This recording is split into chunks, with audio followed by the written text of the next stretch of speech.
Good afternoon, members. I call Committee of the Whole on Bill 17, Intimate Images Protection Statutes Amendment Act 2025 to order. We are on Clause 1. Shall Clause 1 recognizing the member for Richmond Queensborough. Thank you, Chair. I believe the last question or the last questions that were being canvassed were around this whole bill, and I had asked whether explanation could be provided from the Attorney General to explain to the people listening at home what is the process of this. Members, I'd ask that you keep your volume down. It's really hard to hear the member ask his question. So if you don't mind, that'd be appreciated. Thank you. Continue. So I was asking what was the process of these claims and for the people listening at home, and I believe that was explained. And I really did appreciate that answer because I believe that's a good service to people trying to understand this bill and the logistics behind it. I did ask a whole bunch of questions about consultation and stuff, and who did the government speak to in terms of stakeholders. And but what I did not ask was whether there was some sort of comparative analysis done with this piece of, or this, at the time, this potential piece of legislation and some other provinces. And what was there, if some comparative analysis was done, with which legislation was it done with? And I guess I'll just leave it at that for now. Recognizing the Attorney General. Yeah, that analysis was done at the initial stage, so it's not relevant to these amendments that are right here, but I will say there is a big difference between what we have here in BC and any other part of the country, quite a bit. And I had a chance to talk yesterday about all the details of the differences, but just to say that provinces that have enacted legislation about intimate images, it's a tort that you can seek remedy at their level of court, consistent with, the Supreme Court. So because of those processes, I think I'm told not a lot of people make claims at that level. So the low barrier process is trauma-informed, that's quick, that's digital, that we have with the CRT is quite unique and quite effective. Recognizing the member for Richmond Queensborough. I thank the Attorney General for that answer. And the Attorney General did explain that, the reason why the definition was kind of changed. Before it used to be intimate image protection claim, and now the bill's being referred to as the Intimate Images Protection Statutes, it was referred to as before the Intimate Image Claim, and now it's being, what's being repealed is the definition of Intimate Image Protection Claim, and what's being added is Intimate Image Claim. So in regards to this question, basically what happened was the word protection was taken out. Could it not have easily just been done by just striking it out?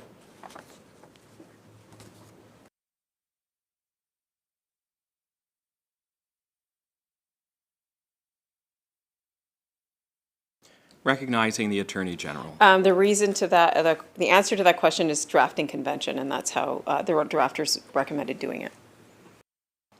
Recognizing the member for Richmond Queensborough. The other question I had in regards to this definition, it talks about images, but these days, for the last few years, I guess, AI is becoming a big thing. And you see like altered images through AI, not real images. And how will this definition upgrade, would this catch AI images as well, like when people actually modify those images? Will it catch those type of images?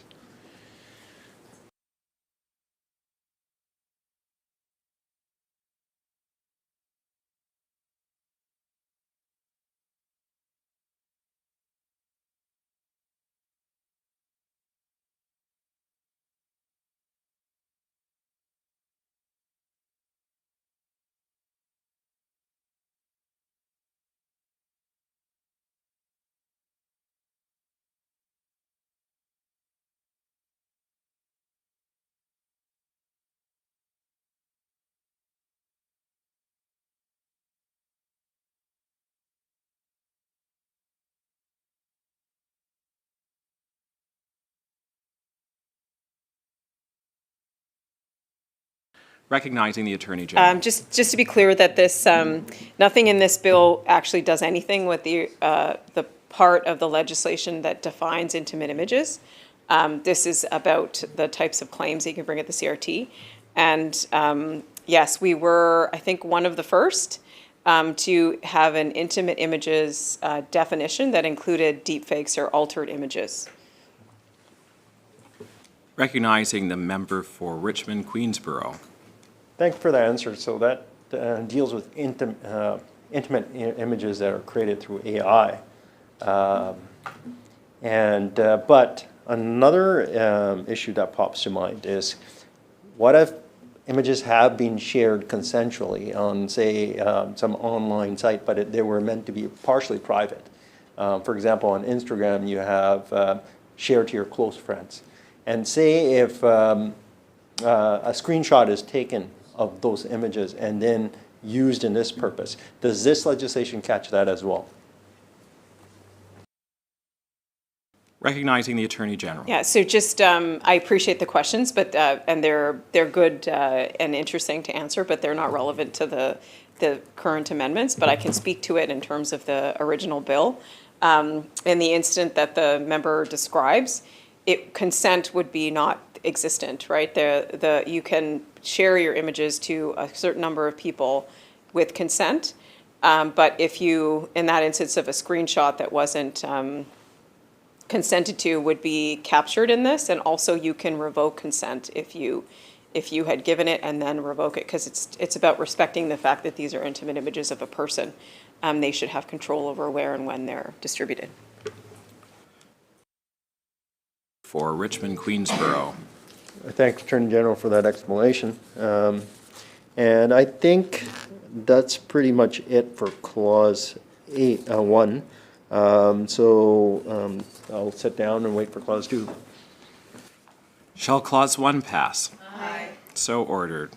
Shall Clause 2 pass? Recognizing the member for Richmond Queensborough. So in regards to Clause 2, it states Section 16.1 Sub 1 is amended by striking out Section 16.4 Sub 1 and Sub 2 and substituting Section 16.4 Sub 1, Sub 2, and Sub 2.1. And maybe the Attorney General can take us through this clause and why it was entered.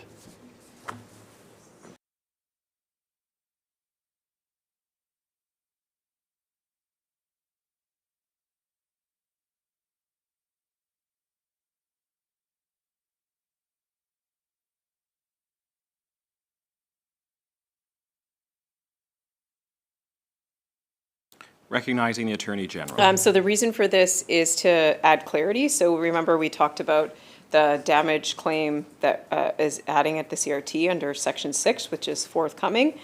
So this makes it clear that depending on the damage amount the CRT can award, and that's up to the regulation, damages in the CRT and the BC Provincial Court and the CRT and the BC Supreme Court will have overlapping jurisdiction. Member for Richmond Queensborough. So could the Attorney General clarify, there could be overlapping jurisdiction. Does that mean two cases can run simultaneously, one in provincial court and one in the CRT?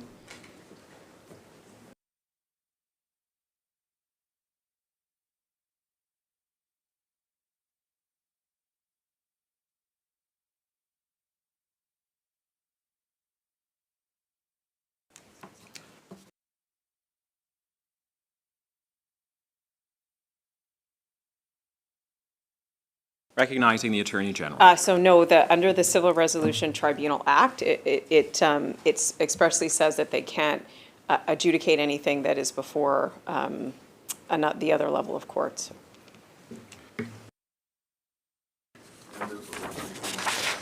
Thank you, Chair.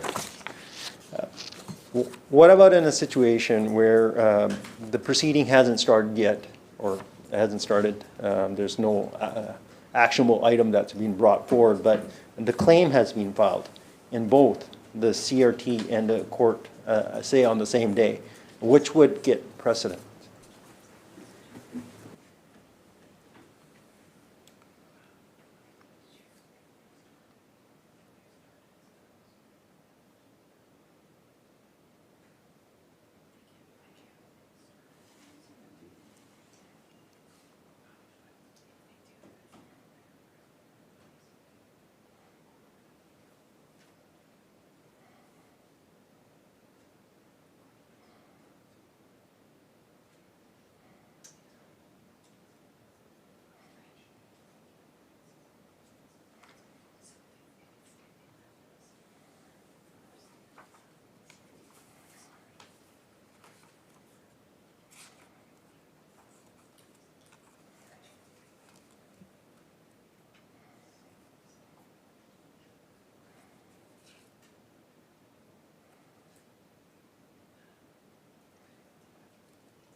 Okay, so with respect to the question, if the CRT knows about another claim, then they would not take any further action until that other action was paused. And I guess that would be the mechanism that would make it so it was one. I guess the point of it is that you have to look at it from the claimant's perspective and the nature of the harm. I'm sure that it would be looked at and treated in a way that helps the victim figure out which forum or whatever avenue they would choose to pursue. Recognizing the member for Richmond, Queensborough. Thank you, Chair. The Attorney General just mentioned that if the CRT found out, but sometimes we're dealing with, let's say, in litigation terms, where it's speaking of lay litigants, meaning that litigants often that are not represented. And sometimes they are not that proactive, such as counsel, to inform, say, the court or the arbitrator that, or the clerks that then this proceeding is ongoing somewhere else. So what's a safeguard there if nobody tells the CRT that there is an ongoing proceeding? What's a mechanism there?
Recognizing the Attorney General.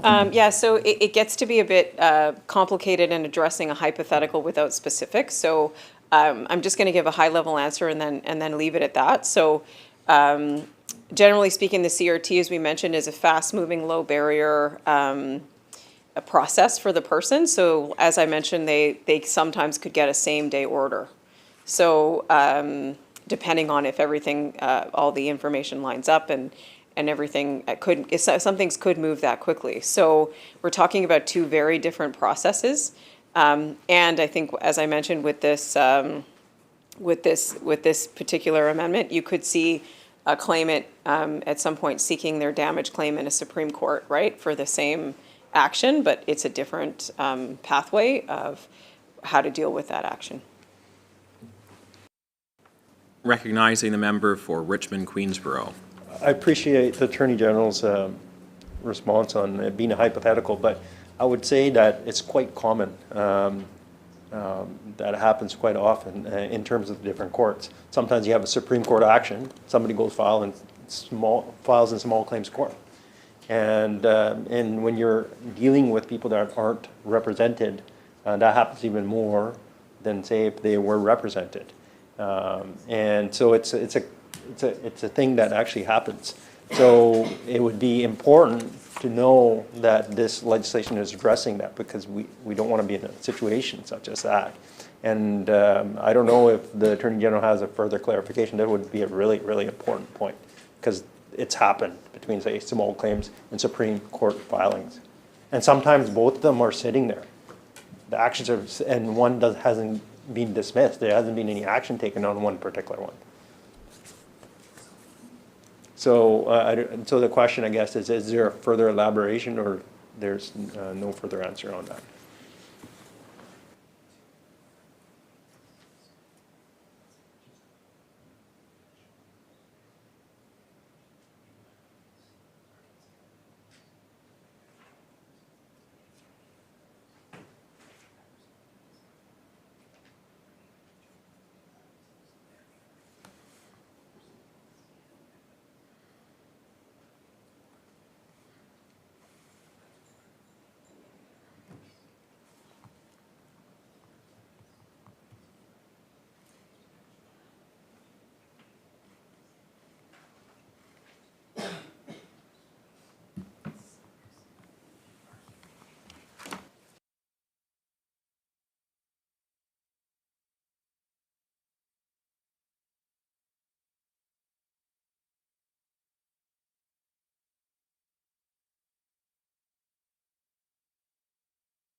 Recognizing the Attorney General. Just want to assure the member with that question that this isn't an issue that the CRT is facing with respect to the claims that we've had the first year, and I'm sure they'll continue to monitor it. But I just want to also go back to the point of the whole process. It's not a determinative process that penalizes somebody for coming forward into the legal system or tries to monitor what their choices are. It's actually designed in the exact opposite ways to guide them through how they can seek remedy from the justice system. So that means that options are available to them. And just like anybody, you can file claims in different levels of court. You can file different types of claims for some harm that's happened to you. That's the right of everybody. So the advantage of the CRT is that you have the Intimate Images Protection Service that is there to give you information if you need to know about your options. Recognizing the member for Richmond, Queensborough. Thank you for that answer. I think the government should do a deep dive in that query as well. So that although it's a hypothetical, it could be a real situation. It doesn't necessarily affect, say, the victims per se. So, but it's a technical thing that could come up. And so now, because we're talking about the overlapping jurisdiction between, say, provincial court and the CRT, looking at CRT, we see that it involves more of an informal, efficient, online nature of a process. One of the perks of going to, say, small claims court is parties can make like a interlocutory application or and bring a motion and discuss that and bring an interim application to discuss if they're being wronged in terms of any procedural issues. Since this is an informal process, is there some sort of mechanism in the CRT as well when people say, for example, somebody might have been accused of some images, but they might not be the correct perpetrator, and that's caught, or they may have issues with something. Is there anything that can help them, or so there's a balance there that you're making sure that the correct people are being targeted?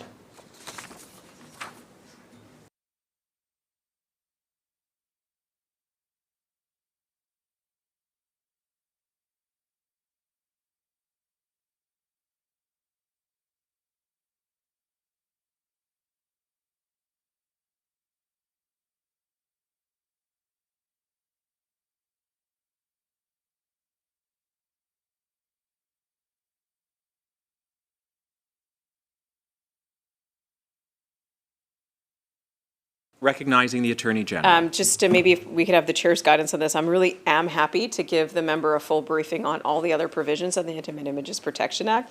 I love that piece of legislation, and I think it's really profound. So we can walk through it at any time, but unfortunately, right now we're dealing with very specific amendments and provisions, and so I would just say if we could talk about the clauses that are actually before us, it would help us. And then, like I said, I'm very happy to offer the member a lot of information about all the different processes that are built into the Act. Recognizing the member for Richmond, Queensborough. The reason why I brought up these questions is because the Attorney General spoke earlier about the overlapping jurisdiction, provides a CRT overlapping jurisdiction. So it's important to know with that, what comes with the overlapping jurisdiction and what is overlapping. So, so it goes to the actual submission that was given from the Attorney General. It goes to the CRT is going to have overlapping jurisdiction pursuant to Clause 2, and that's what Clause 2 does. That's what was explained a little earlier. So all these questions that I'm saying, they flow from that terminology that the Attorney General used, overlapping jurisdiction. So I want to know what is the overlapping, and I think it's important to know because this goes to the substance of this amendment. People want to have faster process, they want to have faster image claims, So then they gotta know what that is all about. And if it's gonna be faster, they gotta know it's gonna be faster. So they should actually come to the CRT versus going to small claims court. Member, I think your question might be more appropriate for Clause 3. Though, as the Attorney General has stated a few times now, and I've given you quite a bit of leeway, that the Attorney General would be willing to give you a full briefing on the entire process within the legal system at your willingness. So I would just hope that you can connect your question back to Clause 2, or at least better explain to me why it is relevant, because at this point I would say that your question is better to be resolved under Clause 3. Okay, thank you, Chair. And I'll go back to the submission that was put out earlier by the Attorney General. We spoke about overlapping jurisdiction, and that's what the reference was from Clause 2. And then, so my questions have all been geared on the overlapping jurisdiction, right? So that terminology was used, and that's where my questions flow from. So I'm not going to agree with you, and if you'd like to ask a new question, you can, or I'll ask for Clause 2 and whether or not it should be passed, and we can go on to Clause 3, unless you have a different question. Well, we can try some different questions then, Chair. Sounds good. Recognizing the member for Richmond Queensborough.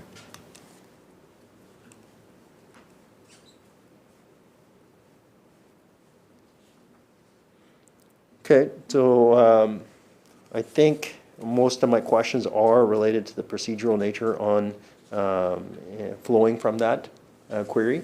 So I will wait for Clause 3. Thank you. Shall Clause 2 pass? Aye. So ordered. We're on Clause 3, recognizing the member for Richmond Queensborough.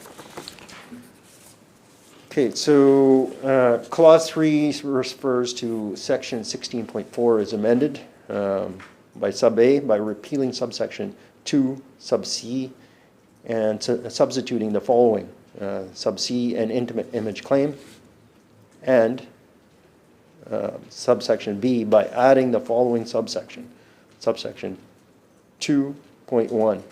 A person may bring or continue, as the case may be, an intimate image claim described in section 136.2, subsection 1, subsection B, claims within jurisdiction of tribunal for intimate image claims as a proceeding in the provincial court, even if none of the circumstances referred to in subsection 1, subsection A to subsection F of this section have occurred.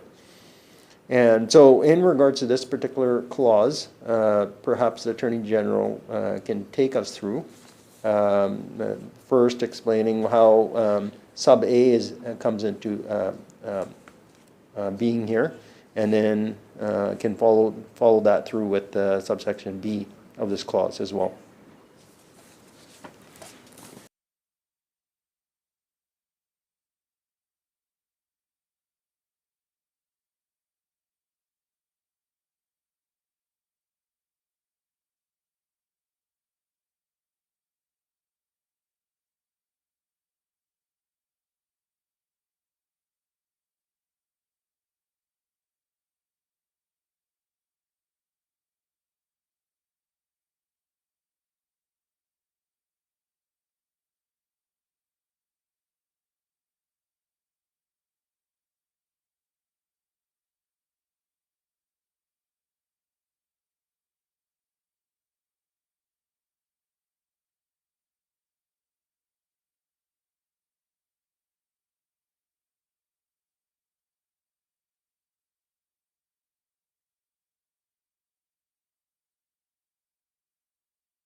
Recognizing the Attorney General. Thank you. So just to clarify that this clause is, you could be considered a consequential amendment. And the effect of it is to bring, so we're adding, and we remember the clause earlier, the intimate image claim. And that's a damage claim that's new to the whole regime that allows you to make a damage claim. And the amount would be set by regulation, but up to $75,000. So this, because we're making that change, this amendment is to provide clarity to ensure that it's very clear that a damage claim can be made essentially in the CRT, the provincial court, or the Supreme Court. So all levels of court, except for obviously the Court of Appeal, but that's, you know that. Recognizing the member for Richmond Queensborough.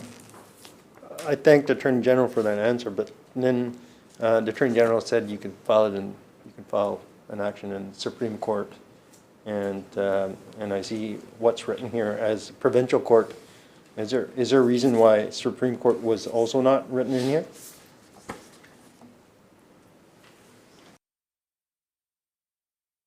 Recognizing the Attorney General. Just refer the member to the existing parts of this clause that we're not amending. 16.42, it already refers to the Supreme Court. So this was just an addition to clarify the other two that they were available to the victim, and this is for damage claims. Recognizing the member for Richmond Queensborough. I thank the Attorney General for that explanation. It's helpful. And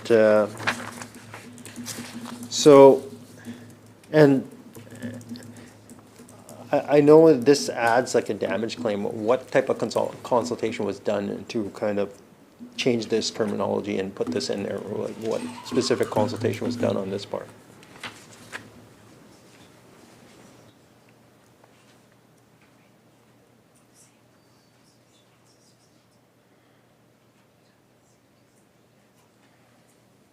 Recognize. Thank you, Chair. So I did talk about the consultation that was done on all of these amendments, so it isn't different for each provision. It's the same. So just to refer to my answer related to that. Recognizing the member for Richmond Queensborough. In regard to this, since we were just talking about damages, how will there be any sort of differences by pursuing damages here in the CRT with this new authority here versus, say, where you could pursue damages before?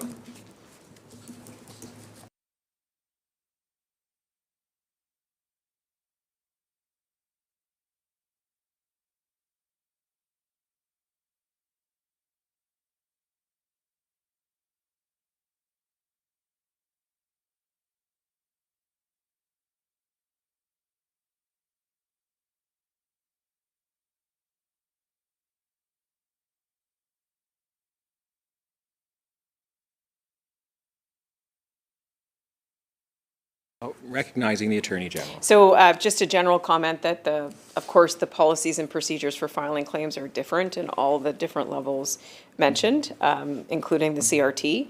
And just to make it clear that you could make damage claims under the CRT up to $5,000.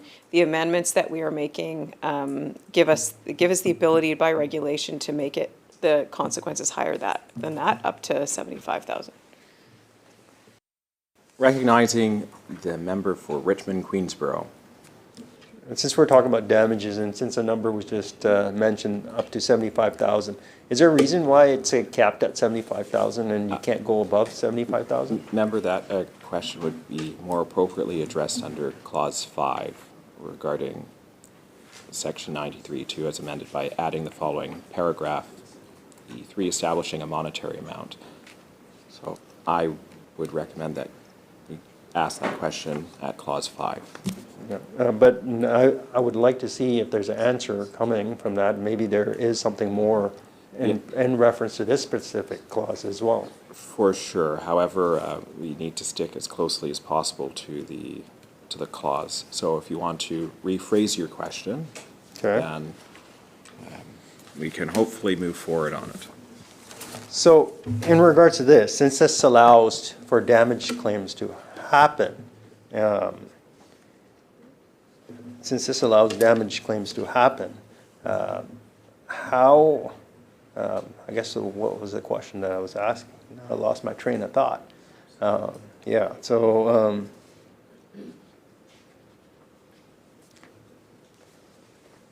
Call for recess. okay, I'm calling for recess.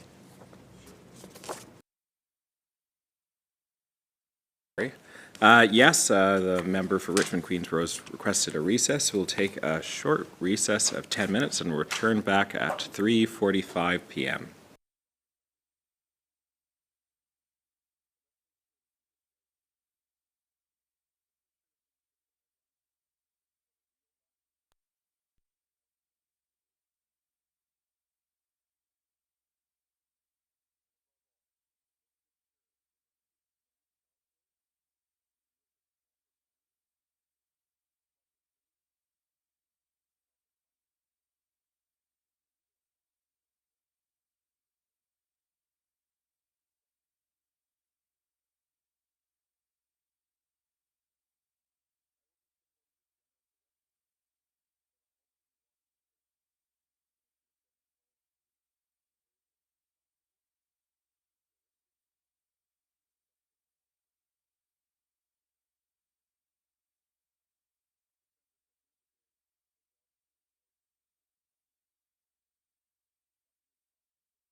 Good afternoon, members. We're calling Committee of the Whole on Bill 17, Intimate Images Protection Statutes Amendment Act 2025, back to order, and we're on Clause 3, and recognizing the member for Boundary Similkameen. Thank you. Through the chair, does the minister believe there's any potential for conflicting rulings to occur on nearly identical cases between the tribunal and the provincial courts?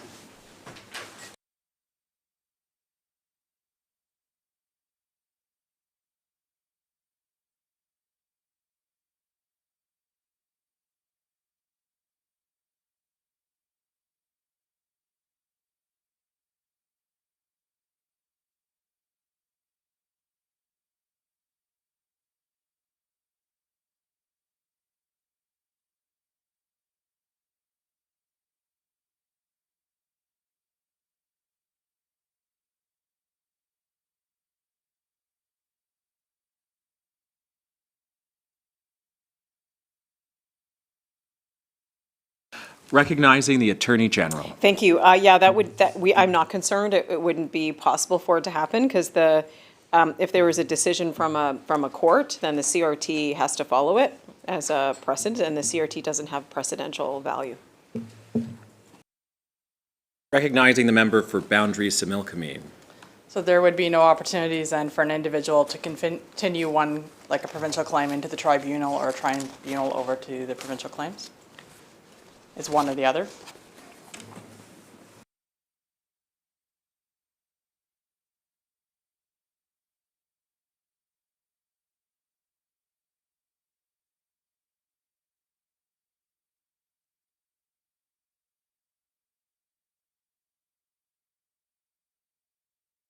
It's a similar question to what I've already answered.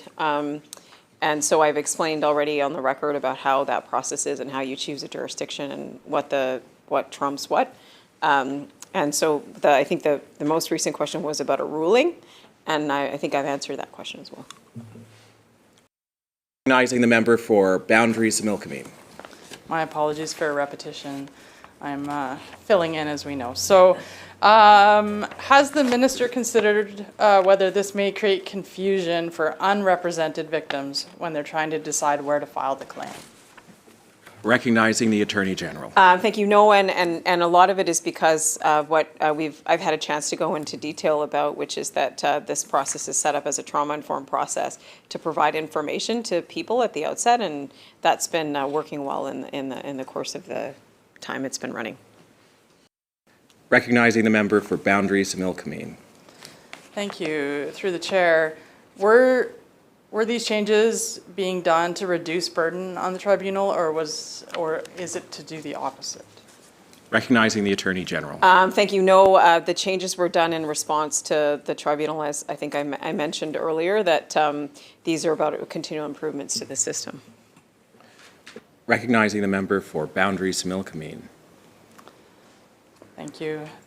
Through the chair, has the minister assessed whether this dual pathway could create unintended consequences, including increases in administrative costs or delay?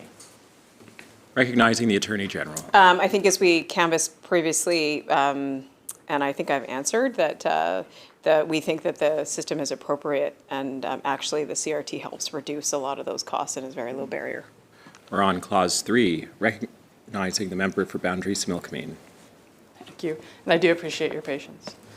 CRT decisions are generally public by default, is my understanding, and will intimate image decisions be automatically anonymized?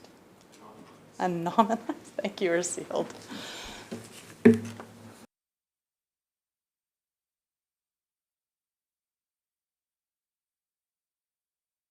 Recognizing the Attorney. Thank you. I was going to ask the chair's guidance on that. We do have provisions later on about public information and privacy, but also it's covered in the larger act and not necessarily this particular clause. We're on Clause 3. Shall Clause 3 pass? Aye. So ordered. We're on Clause 4. Shall Clause 4 pass? Aye. Sorry. Recognizing the member for Boundary Similkameen. Thank you. Looking at clause 4, can you provide a little bit of overview on, oh, nope, sorry. Has the tribunal budget accounted for increased complexity or legal counsel participations in these claims?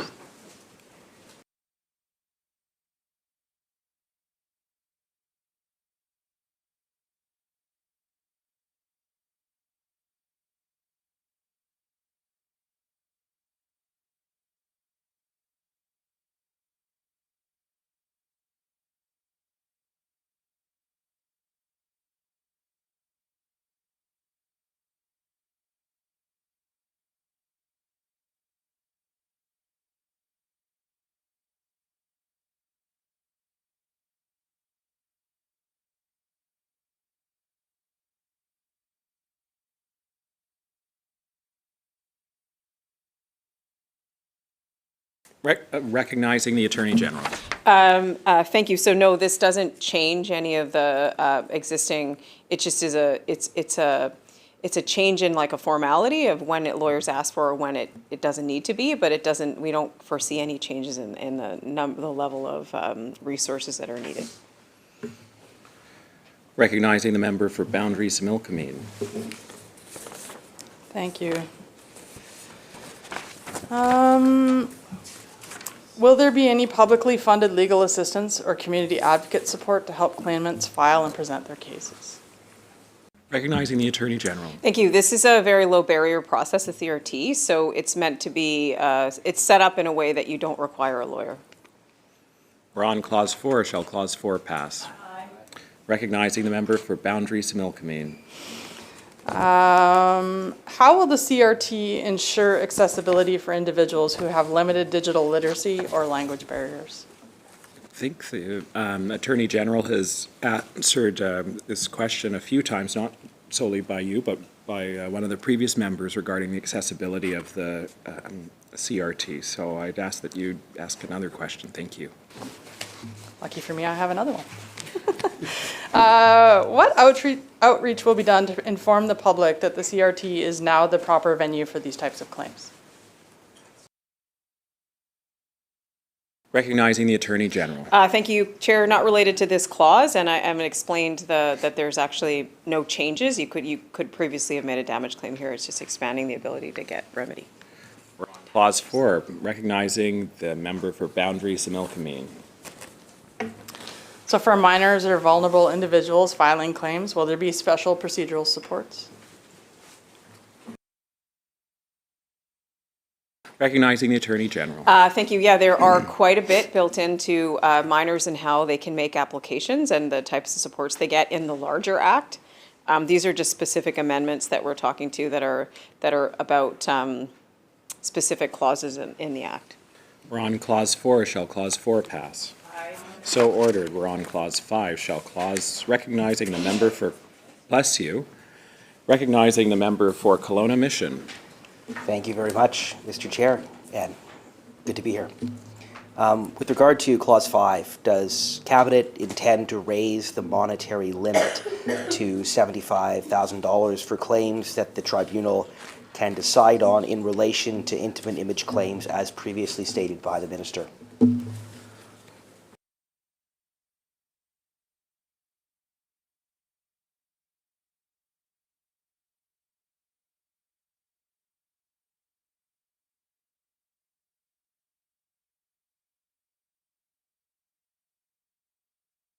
Recognizing the Attorney General. Thank you. So I think that this is a very important part of these amendments, and it gives an enabling ability for Cabinet to set a monetary limit up to $75,000. Given the gravity and seriousness of this, we think that the limit should be pushed up, and that's the whole reason for this particular amendment and part of these amendments. So yes, I mean it would be a Cabinet decision as through an OIC. As you know, with that process, I can't predetermine what Cabinet might decide, but it's exactly the reason for this is we want to up the limit to higher. Recognizing the member for Kelowna Mission. Thank you very much to the Attorney General for the answer. Can the Attorney General walk us through a little bit more of the underlying rationale behind handing that power to Cabinet and the basis upon which that decision might be made in terms of what the appropriate amount is? Has that been considered in the process of developing the bill, or is it still a totally unconsidered aspect that will be contemplated only by Cabinet at that time?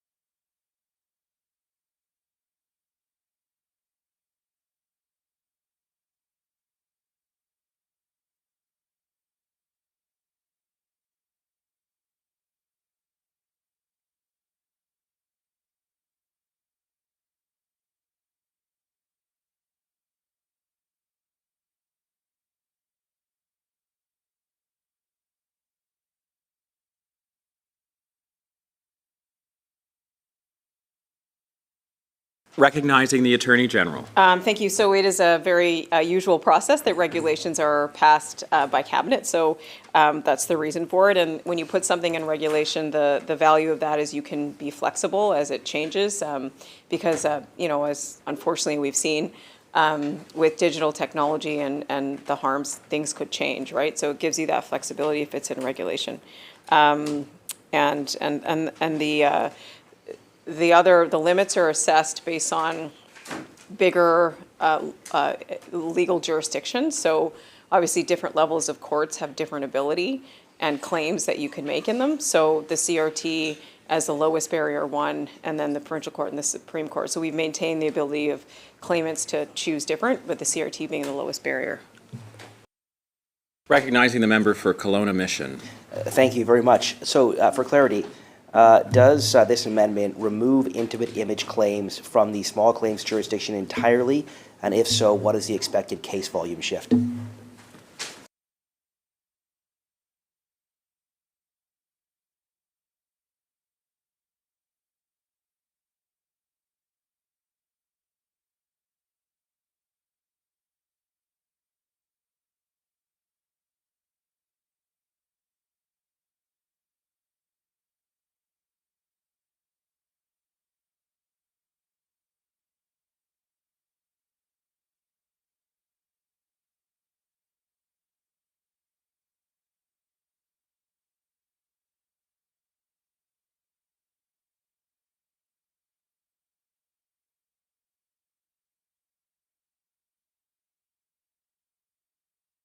Recognizing the Attorney General. So what it does is create a specific category of damages and a damage limits that you get for this specific type of claim under the process. And that helps to be commensurate more with the harm that's done by the type of damage. Recognizing the member for Kelowna Mission. Thank you. So forgiving my ignorance of the structure of the system, does that mean, in fact, that it removes intimate image claims entirely from small claims jurisdiction, or is it creating a subcategory within that jurisdiction? Please help me understand that.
Recognizing the Attorney General. So just based on the member's question, I think he was on the right track when he was talking about it being a special subcategory of damages that you could pursue under the CRT that's attached to these types of claims.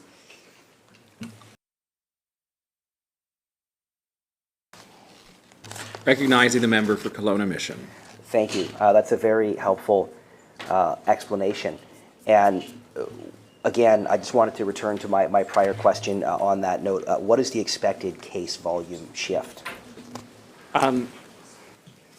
I would just ask you to sort of clarify how that connects to Clause 5.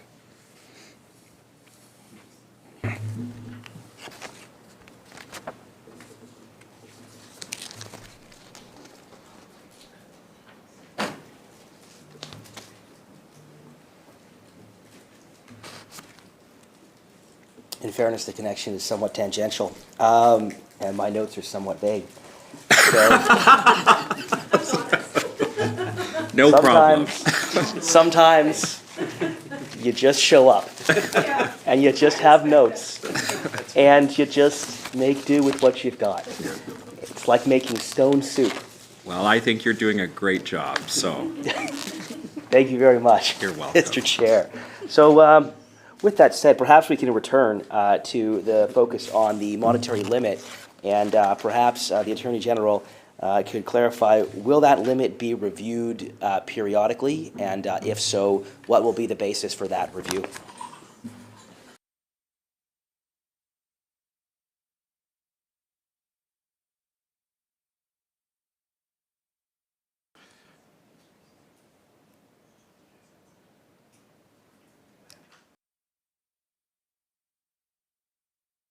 recognizing the Attorney General. So yes, I think the evidence of these amendments is that we're always watching this program and how it's running, and always looking at making it improvements in any ways that we can. So yes, that would be something we would continue to monitor. Before the member for Kelowna Mission begins, I would just like to remind members that eating is not allowed in the premises if we are eating or chewing gum and so on. So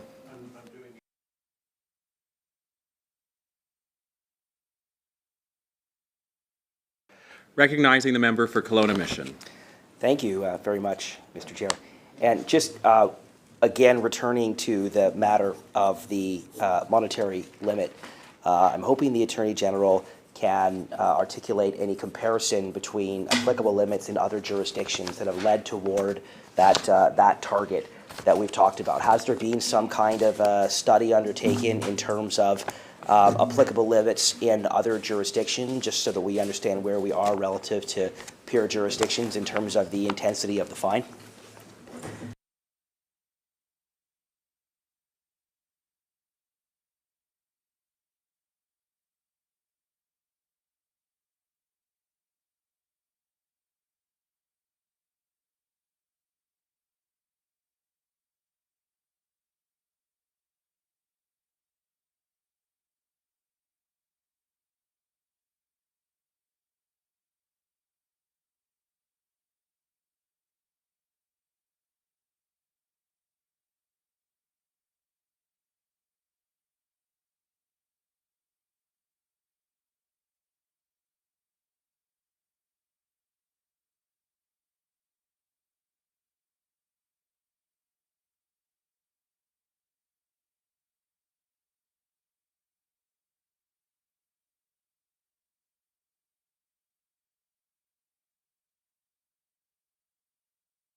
Recognizing the Attorney General. Hello. Yeah, I mean, we're obviously always studying damage awards, but it's important to remember that there's nothing like this in other provinces.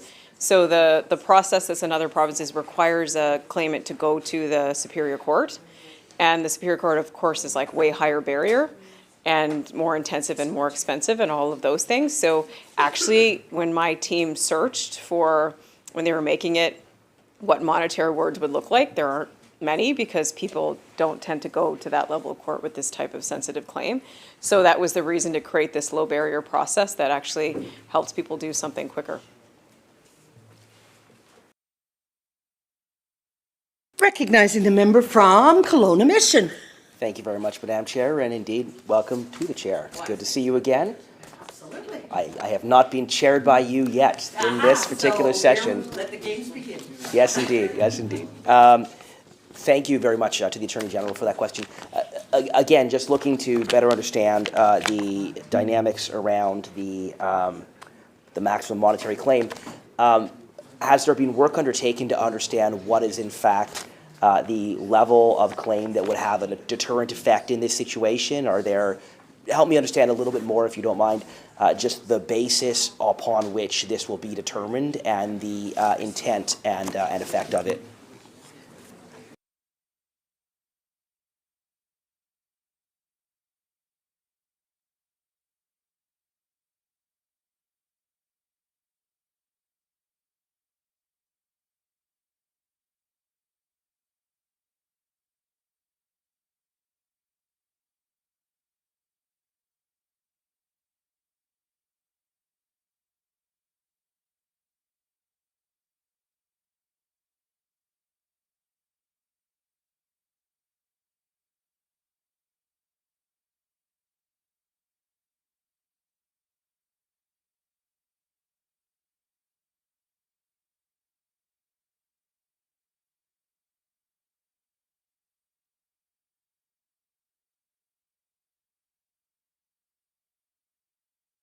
Minister. Thank you. So just for clarity in the context is that the primary goal of a damage claim is to compensate the victim for the harm done, not to act as a deterrent. But of course, a monetary, the threat of a monetary award against you may act as a deterrent, right? That's for some people as much as $5,000, which was the limit before, could be a deterrent, right? That stops them from doing it, because you have to remember it's people of all ages that are doing this for. Unfortunately. So that's kind of the way we look at it. So if you look at it in terms of what the compensation is to the victim for their harms, that's where we think about what the amounts are that could be. But you also have to remember, you can make a claim in different levels of court, the CRT, the provincial court, the Supreme Court, and there's different types of claims you can make in different levels of court. So depending on the harms of the victim and what they're seeking to be compensated for would guide the decision of what types of damage claims you would want and what the level of jurisdiction you would seek. Shall Clause 5 pass? Aye. So ordered. Shall Clause 6 pass? Aye. So ordered. Shall on Clause 7. Member? Thank you. That's fine. Within the definition of intimate image, I'm on, yes, sir. Within the definition of intimate image in the Intimate Images Protection Act, does the term altered in any way include new AI-generated and deepfake images or visual recordings?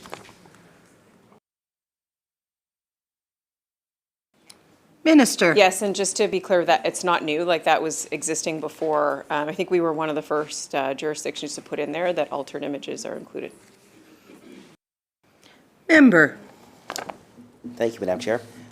Given that the tribunal is designed for disputes over strata fees, small debts, or minor motor vehicle accidents, what training or expertise will tribunal members receive to handle intimate image disputes, which often involve trauma and privacy issues?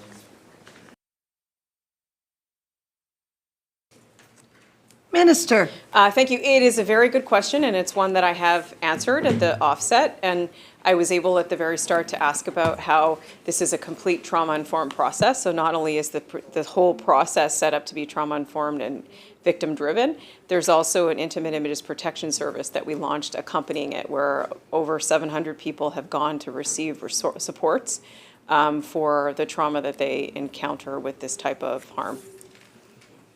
I will remind members of the committee that when the minister or the member are speaking, I'd rather the others weren't, please.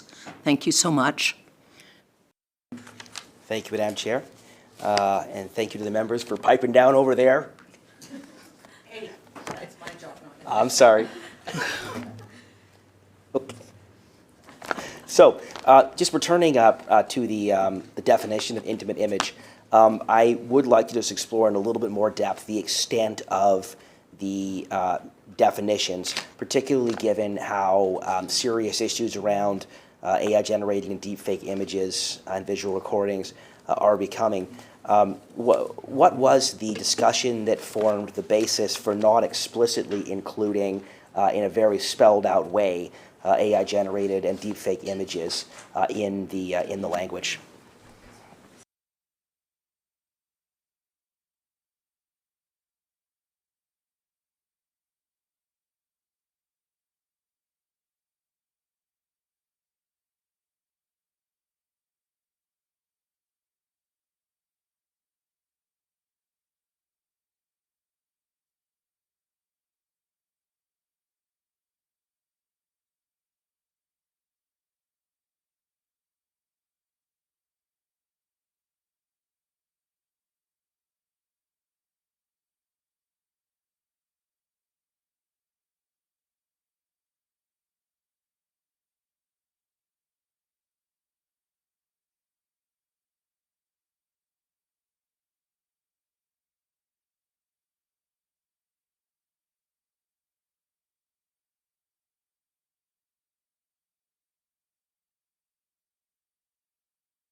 Minister. So the phrase altered image was actually from a study of the Uniform Law Conference of Canada. And the reason that it says altered image is it's broad enough to include what will be an evolving state of technology related to it. So it will capture the broadest sense of anything generated that is an altered image by any form of technology. Member. Thank you, Madam Chair. I just want to canvass this just a tiny bit further, if you don't mind. Is there any reason that the Attorney General can envision not to explicitly spell out deepfake or digitally created representations, specifically in the language of the Act, particularly given the emerging prevalence of such risks in this situation?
Minister.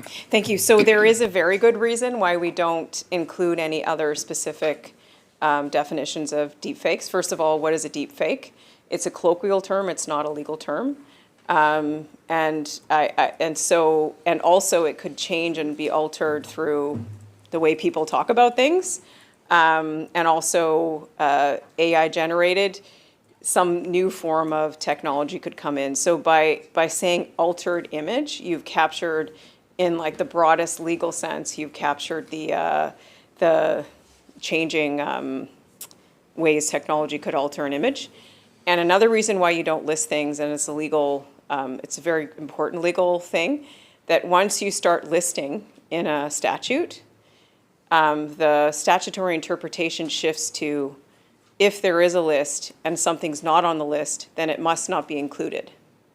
So in the legal sense. So once you start listing, you fall into that danger of saying, well, obviously the legislature didn't mean deepfakes, or they didn't mean AI because they didn't list it in this long list of things. So the way you generally draft legislation then is you go for the highest, broadest meaning term, like altered image. And then just to say, this is a legal document, but there are many ways we get information to people about what that means. So that, in that sense, you could use like more colloquial terms like deepfakes, that, you know, you're part of this process, you get connected to the Intimate Images Protection Service, they provide you information about your claim, then you know everything that is available to you. Member. Thank you, Madam Chair. Okay, returning to some of the more operational aspects of the tribunal, what does the Attorney General intend to do if the tribunal falls behind in processing intimate image claims due to increased case volume, which we obviously could see as a result of this?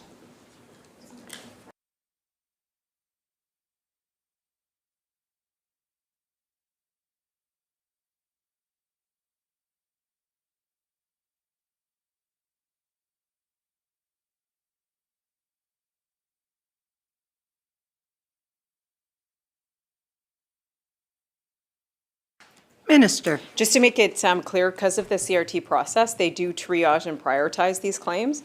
So they make it to the top of the list because of the harm and the priority that to the victim.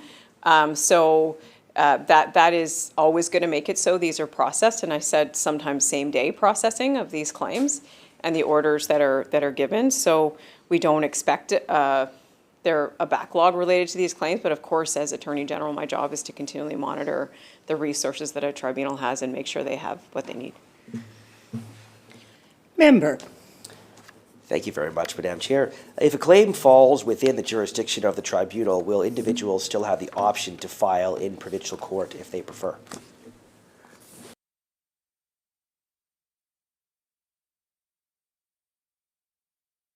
Minister. Thank you, Chair. Not directly relevant to this section, and I previously answered questions related to this. Member. Thank you very much, Madam Chair. How will the Minister or the Attorney General ensure public confidence does not become eroded when tribunal decisions are excluded from public databases?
Minister.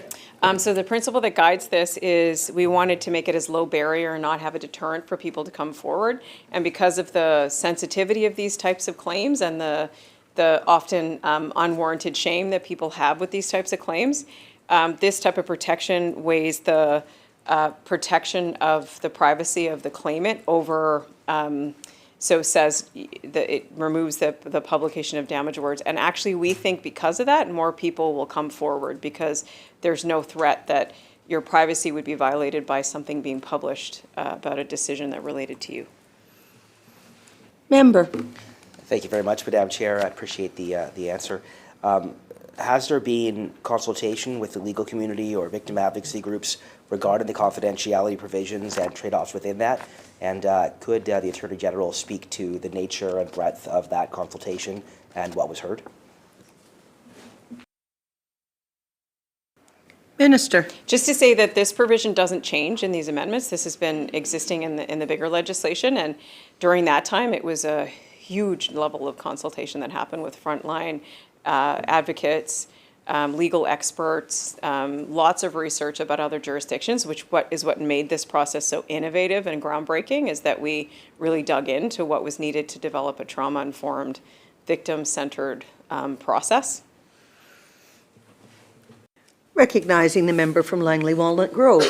Thank you, Chair, and thank you for this time to discuss this bill.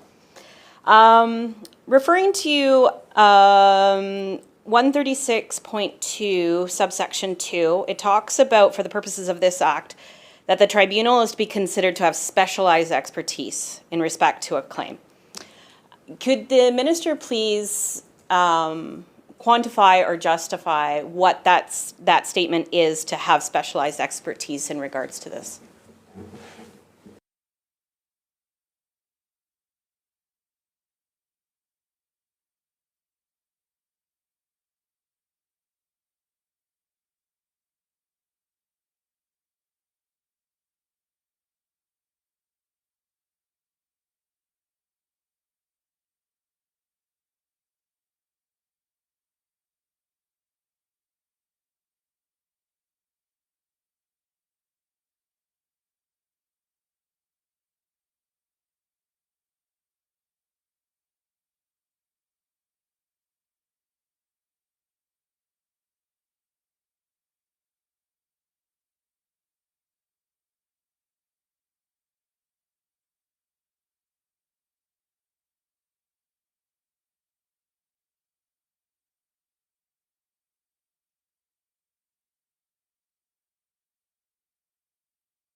Minister. Okay, so this particular provision is not being changed from the previous one, but just to give background on it, the specialized expertise is related to the legal standard of review or deference that an appeal court can give to a lower court related to a decision. And when the term specialized expertise is specifically put in there to make sure that any appellate court, and it's for protection orders, that the appellant court realizes that the CRT has a specialized expertise related to these protection orders and that they should give deference in their decision related to that protection order. So it carries over from the previous provision and is related to that jurisdictional issue. Member. Thank you. So follow up then, why is it, if it has to do with protection orders and other areas that the CRT covers, why is it covered in this bill as part of the Intimate Images Act? Minister. So the reason is that this is a very special, particular area of the CRT, and we launched it with the CRT and the tribunal members who, in fact, have victim-informed, like trauma-informed training when they do, the tribunal members that adjudicate over these decisions. And given the nature of the protected order, we want to make sure that deference is given to these decisions, these protection orders, and the expertise of this tribunal in that area, to kind of make it so it's clear in the law that this is how we want these claims to be treated, and there should be deference given to these decisions. Member. Thank you. Referring back to your comment that they have specialized training, where is that defined in terms of what is required of those members of the tribunal? Is it policy? Is it regulation? And is it publicly posted? This is a newer bill that has been only since 2023, I believe. So in terms of the intimate images portion, has the training required, training required for somebody dealing with intimate images and victims of that crime would be, or that this type of case would be different than somebody possibly seeking a protection order or anything else that the tribunal will do. So I was just wondering if the minister could clarify, given that this clause is a part of this bill, just clarify what those trainings are, if they're mandated, and whether they're covered in policy or regulation.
Minister.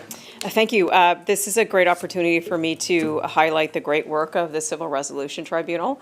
When I was around when we introduced this legislation and it was going to implementation, I got to see how the Civil Resolution Tribunal took this role so seriously and the practices and policies and procedures they put in place to make sure that it was functioning at a level and in a way that it should function. For example, the very front website has a Solutions Explorer in it, and the Solutions Explorer helps the claimant decide what their options are, and that was done by consulting and working with frontline workers who were around people that were victims of this type of abuse. So almost at every level, when they built up the system for implementation, they considered what a trauma-informed victim-focused approach would be. And that includes that every tribunal member has received trauma-informed training, including staff that might be on the front line and interacting with it. Alongside the fact that their Intimate Images Protection Service, which sits under the Solicitor General Ministry, has a team of very specialized victim support workers that their job is to be the victim support for intimate images and those types of claims. So their level of expertise, not only for victim supports and victim services but also for this particular type of harm, is very high. And they take a lot of training to do that type of job. And so we have just a very specialized team that's in place to do all this work. Member. Thank you. I would like to table an amendment. At this time, the committee will have a 5-minute recess, so that means I have 4:32 on my watch. Back here at 4:37, please, in your seats, and we will have a look at the amendment as offered. Thank you.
We are extending the recess to 5 PM, at which point I'd expect everybody back here, please. Thank you so much.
I call the committee back to order.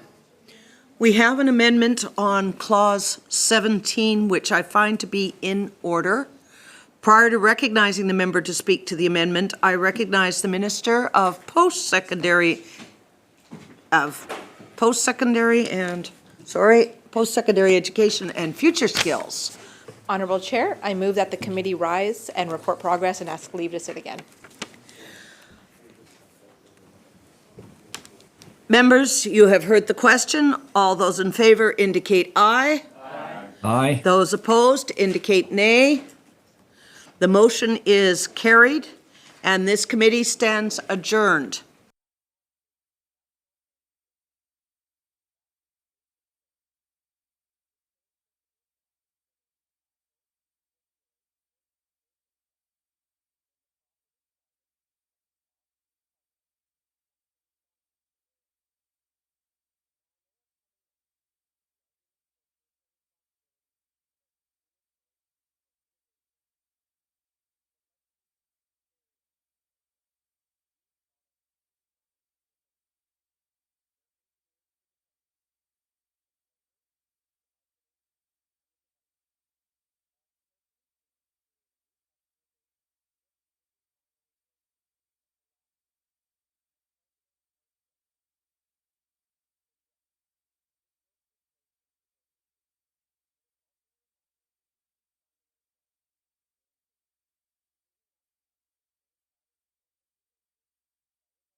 Good afternoon, members. I call Committee of the Whole on Bill 18, Sexual Violence Policy Act, to order. Recognizing the member from, oops, sorry. Where are you from? Surrey Panorama. Surrey Panorama. Thanks all very right. much. My list went out of order. Yes, yes, thank you. I'd like to thank the minister, thank the chair. I actually thought the minister got to speak first. So anyway, yes, just this bill is timely. It needed to be updated, as we said in the second reading. There's lots of good things here. Just have a few questions to go over. And if we are on clause 1 and start from there, or does the minister have an opening? Is that? I will sit down and. Minister. Thank you, Honorable Chair. I'm really pleased to be here today to start committee stage on the Sexual Violence Policy Act. This, as a member from Surrey Panorama has mentioned, is very needed legislation and updates that we're very proud to bring forward. With me today, I have my team. I have Chris Rathbone, who is my ADM in Policy and Programs, Jamie Edwardson, who is the Executive Director in Strategic Policy and Initiatives, and Chad Dirksen, who is the Director of Policy. And I want to thank entire ministry and the entire sector that's done a lot of great work to bring us to this piece of legislation ahead of us today. Shall clause 1, on clause 1, recognizing the member from Surrey Panorama. Yeah, I think I just have some simple questions. For the first one, can the minister explain why private post-secondary institutions are not required to implement a sexual violence policy under this legislation?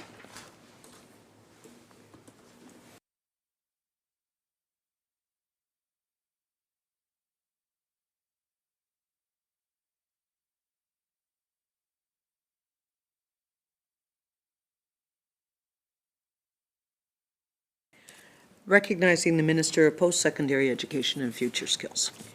Thank you for the question. So with this legislation, there's it specifically applies to public institutions because there's already different requirements for private institutions, and they have policies under different acts. So the Degree Authorization Act, the Private Training Act, and the Education Quality Assurance Policy apply to private institutions, and they have requirements there to have sexual violence policies. There's also a wide variation in the size and the structure and the student population of private institutions that to implement uniform requirements, such as elements of this act, like having an advisory committee, it would impose really restrictive obligations onto some of the smaller institutions. But that being said, there are already appropriate mechanisms through the Degree Authorization Act, the Private Training Act, and the Education Quality Assurance Policy, which requires them to have these policies. And the action plan as well that is accompanying this legislation is going to give government better ability to align their policies and standards with sexual violence and response across all post-secondary institutions, including private institutions. Member.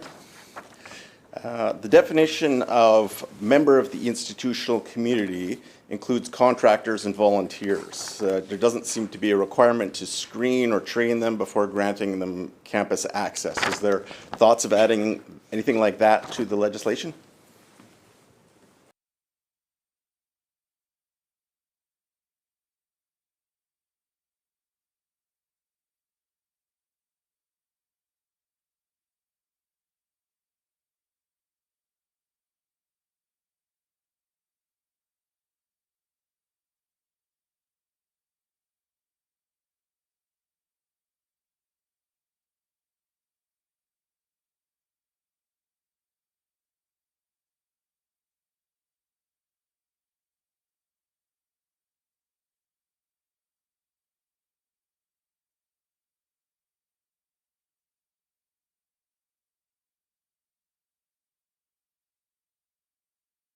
Minister. Thank you, Honorable Chair. So in this circumstance, the reason they're included in the definition is to ensure that they're covered by this act. We aren't determining who a contractor is or a volunteer, but that would be done through the screening process of the public institutions. This is just to make sure that if they are coming on in those roles, that they're a part of the application of this act. And that's really important because previously this act, the previous version of this act only applied to students, and we know that when it comes to sexual violence on post-secondary campuses, it's not just limited to students. So whether you're a volunteer, a contractor, employee, we need to make sure that the act applies to you, and that's why they're included in the definition. Member. Thank you, Chair. Just gonna, I don't know if I caught it in there or not, but the requirement to screen or train them in advance is that something required by the universities under this act or not?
Minister. Thank you, Honorable Chair. So with this, with this meaning of it, they are captured in the definition of what an institutional community is, but in terms of determining whether they can be a contractor or a volunteer on institutions, that's something done by the institutions, and they already are expected and will, in their hiring processes, look at, you know, their background and all of that. That's on the institutions to do so. But in terms of this act, it is to ensure that it applies to anyone that is on campus, anyone that's a part of that community is a part of being captured by this act. Member. Thank you, Chair. This bill, I'm not sure if it reads, does it actually exclude or include former student, staff, and alumni from the definition of the institutional community, which really would ultimately allow people to dodge responsibility for any of the sexual violence from recent graduates, people that have left the institution.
Minister.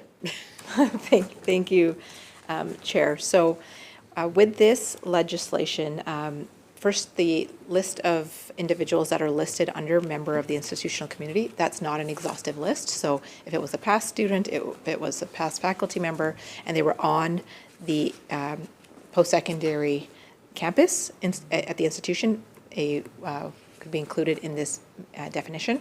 And in terms of past, if something had happened in the past, there's already sexual violence policies at all these institutions, so there's already a process that those would be captured under. But for example, if something happened in the past and then the disclosure occurred after this act came into place, this act would apply to that. Member. Chair. Just on the definition of disclosure, as a non-actionable communication is kind of how I read that. But why is there no mandated, or is there mandated support? I don't see it on the follow-up for disclosures, which kind of leaves survivors in limbo on that to the whims of whatever has been created at the university. Not that it's actually a whim, but thank you.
Minister.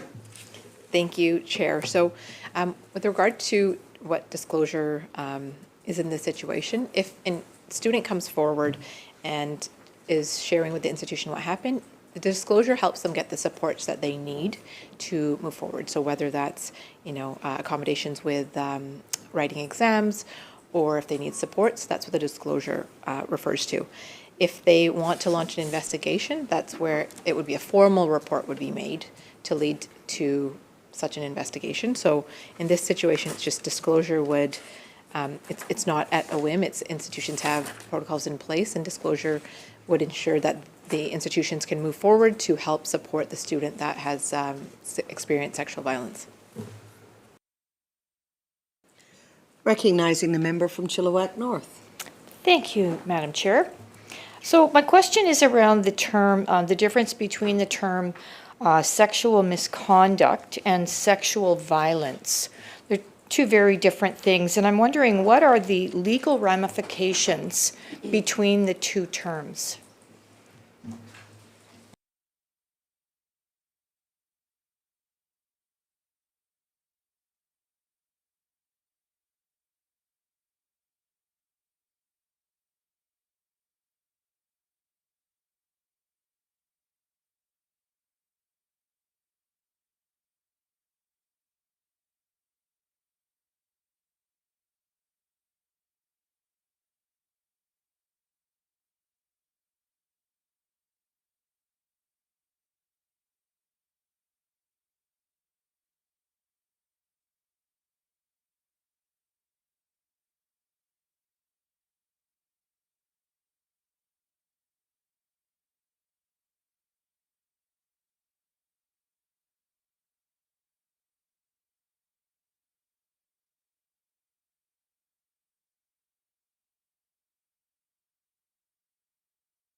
Minister.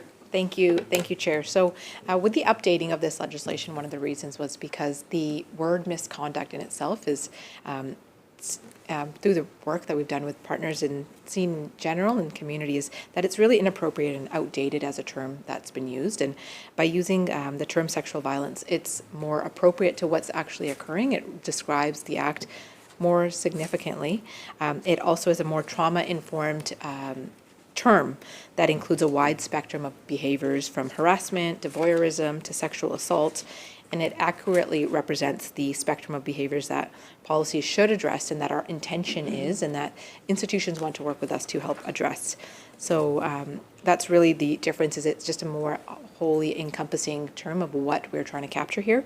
And overall, there's not necessarily a legal difference in that way, but legal throughout Canadian jurisdictions, including BC, the term sexual violence is what case law and judges have moved towards, so that is reflective of the language we're using.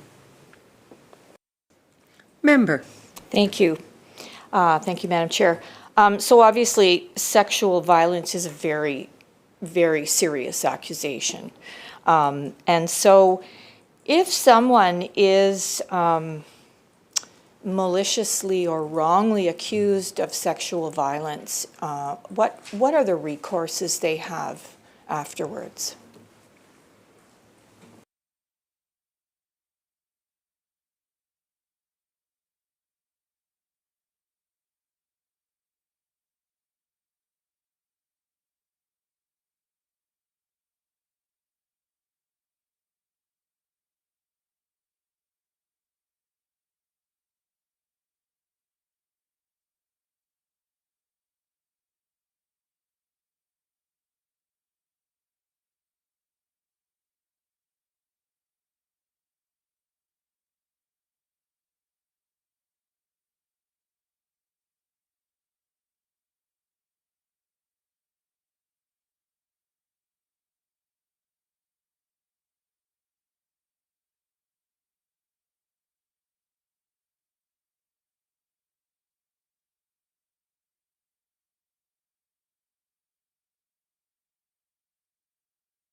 Minister.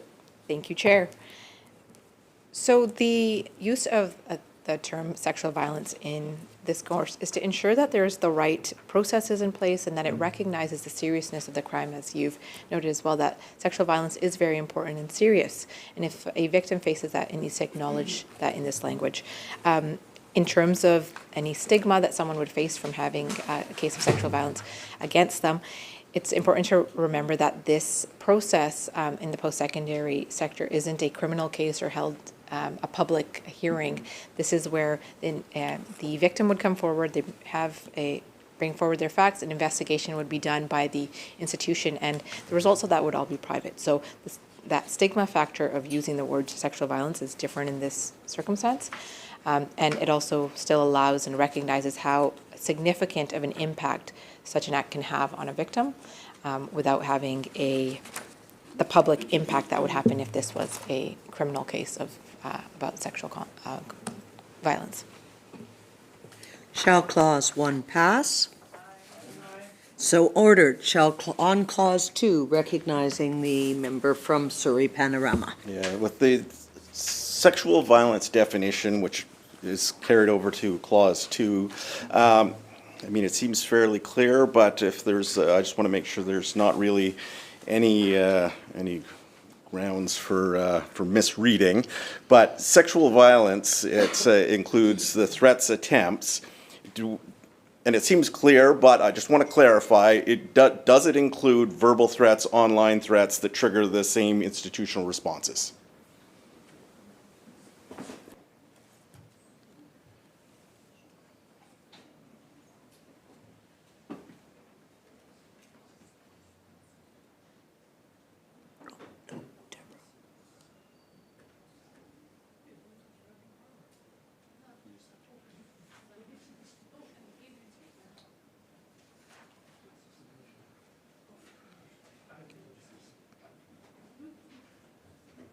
Oh, maybe Deborah will be here shortly, because she's not talking anymore.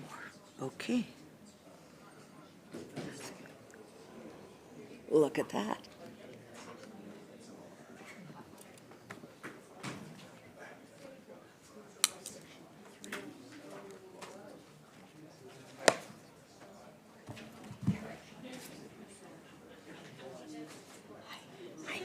Okay, we're just...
Recognizing the minister. Thank you, Chair, and welcome to the Chair.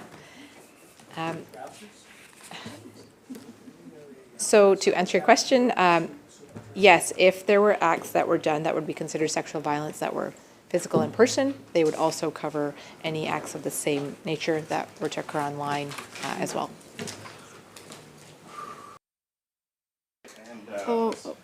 Sorry, Chair. Recognizing the member from Surrey Panorama. I got a new chair here and I've already forgotten about you. Thank you. Thank you for being here. Welcome. Sorry.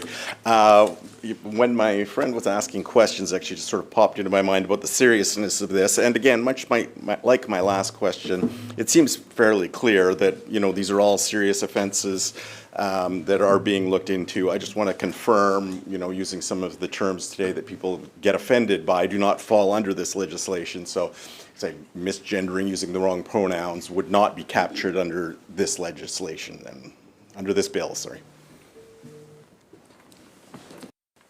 Recognizing the minister.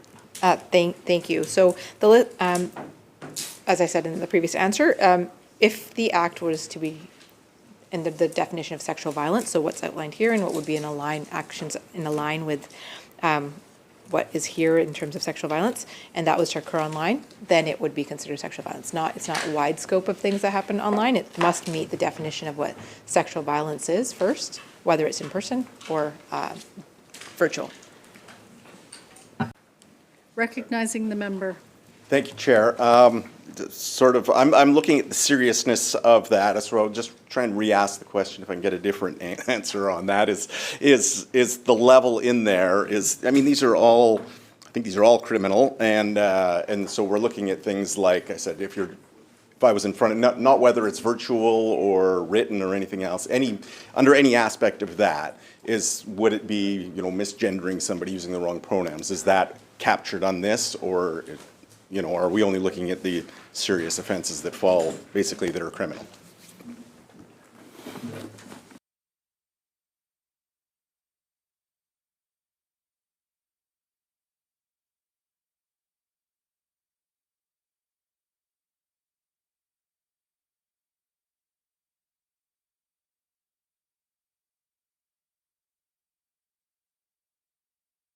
Recognizing the minister. Yes, so just to confirm, the example you're giving would not be captured under this. Shall Clause 2 pass? Aye. So ordered. Shall Clause 3 pass? Aye. Recognizing the member. Thank you, Chair. So when we look at Section 3(1)D, just to make sure, we've got a policy that addresses prescribed matters, but prescribed matters, but the regulations, as far as I'm aware, don't exist at this point.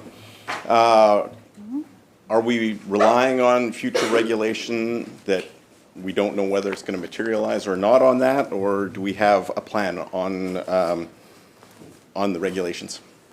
Thank you.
Recognizing the minister. Thank you, Chair. So that section is just to allow the flexibility that in future, as we've seen with this legislation, that's changed previously as we've gotten to know more. The definitions have changed. We've been able to capture the full situation.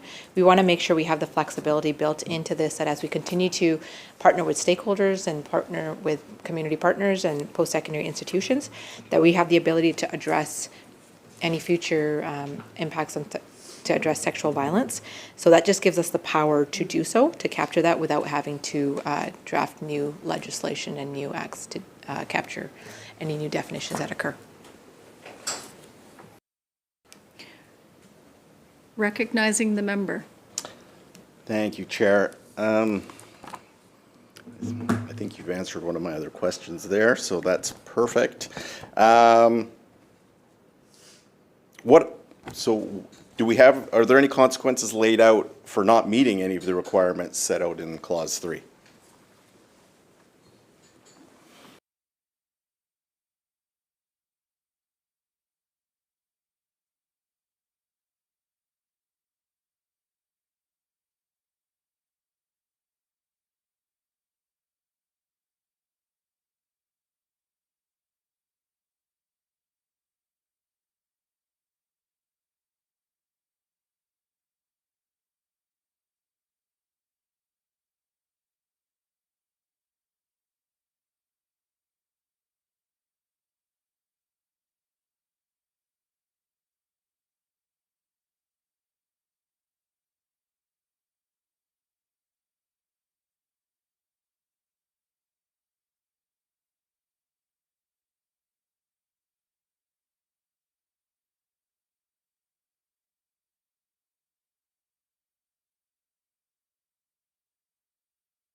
Recognizing the minister. Thank you, Chair.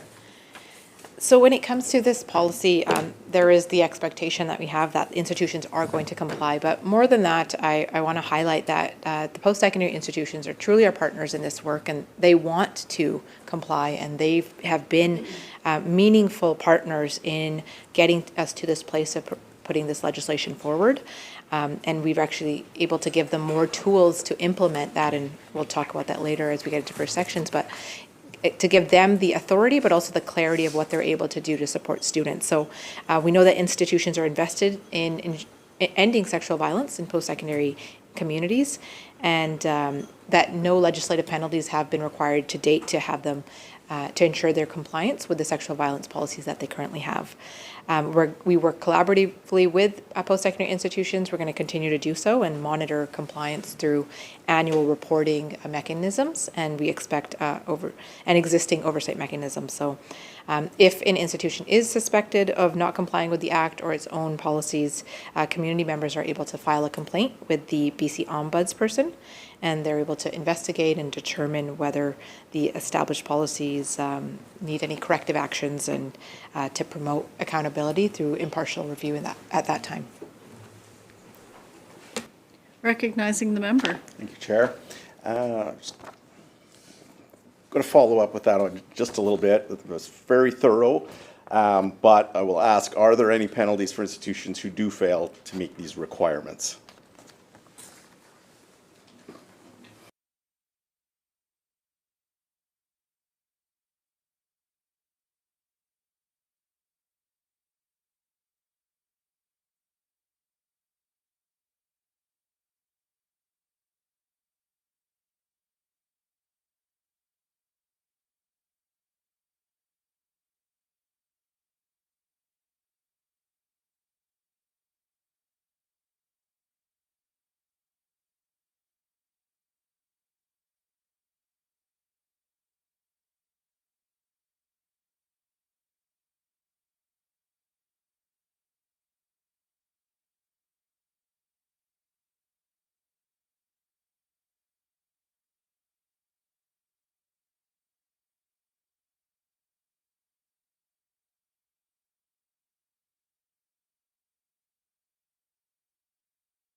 Recognizing the minister.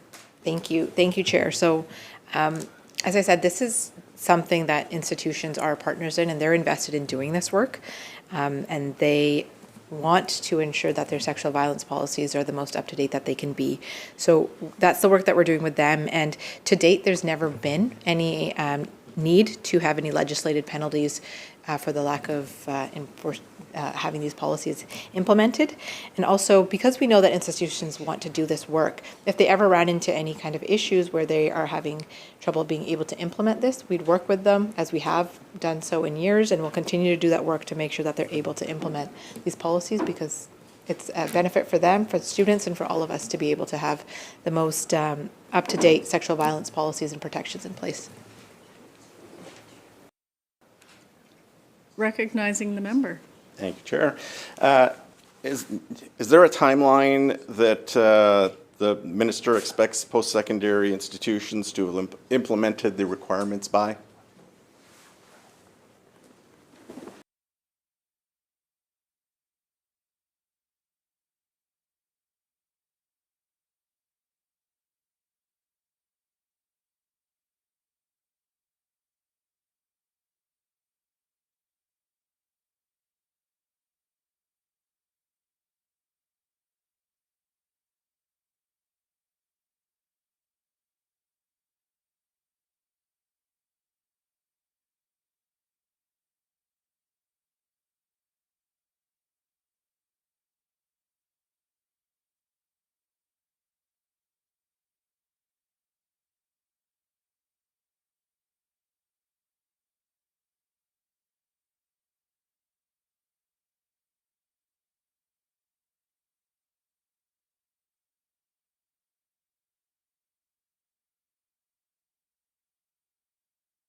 Recognizing the minister. Thank you, Chair.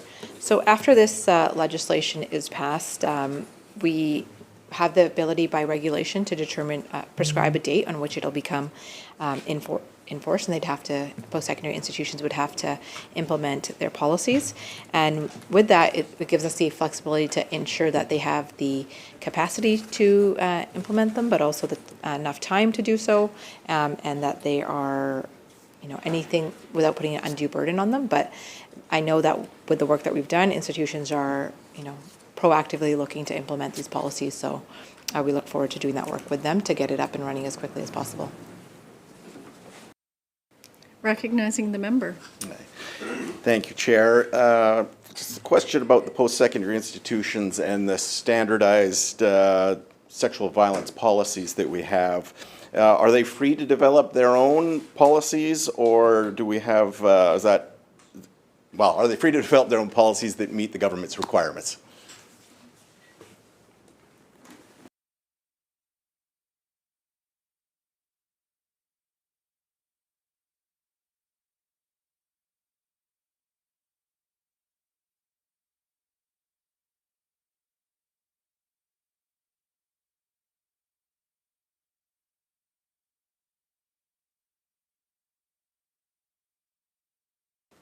Recognizing the minister.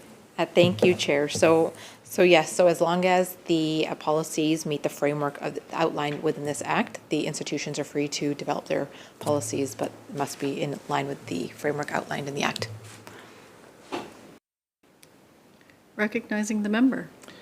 I guess maybe I can ask what the rationale, Chair, is for the reason for not having standardized model. Why is the minister choosing this way to go over a standardized model?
Recognizing the minister.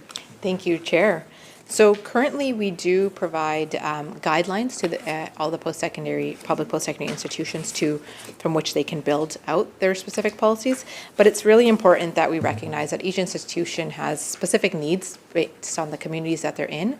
And that's why institutions are working with community partners and stakeholders to ensure that their input is going into this as well. So it's basically the framework that the government's providing, and so they're doing even more in addition to what we've provided, to ensure that the needs of their specific communities are met. Recognizing the member. Okay.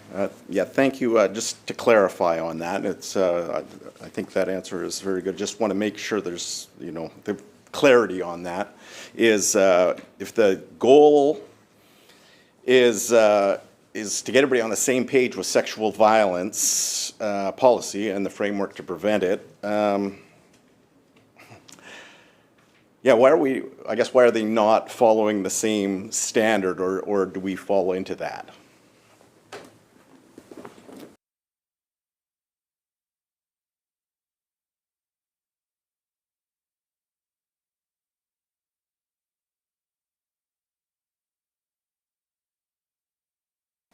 Recognizing the minister. Thank you, Chair. So with the framework, there is a standard. There is a base standard that each post-secondary institution would have.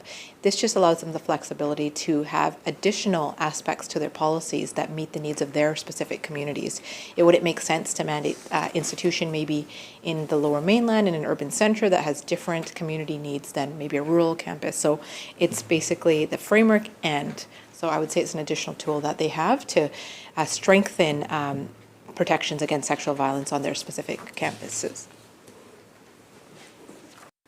Recognizing the member. I'm getting down to section 3 there says the institutions are required to have the policy publicly available on a website maintained by or on behalf of the post-secondary institution. Just because of the website portion of that, where would it be captured if these pages end up on a sub-page, a broken link, something like that, where it's not accessible to most people? When does that get captured on a review? Is it their responsibility if it doesn't show up? Again, this is going along the lines of when you were talking about they want to take part, but is there any monitoring as well on that?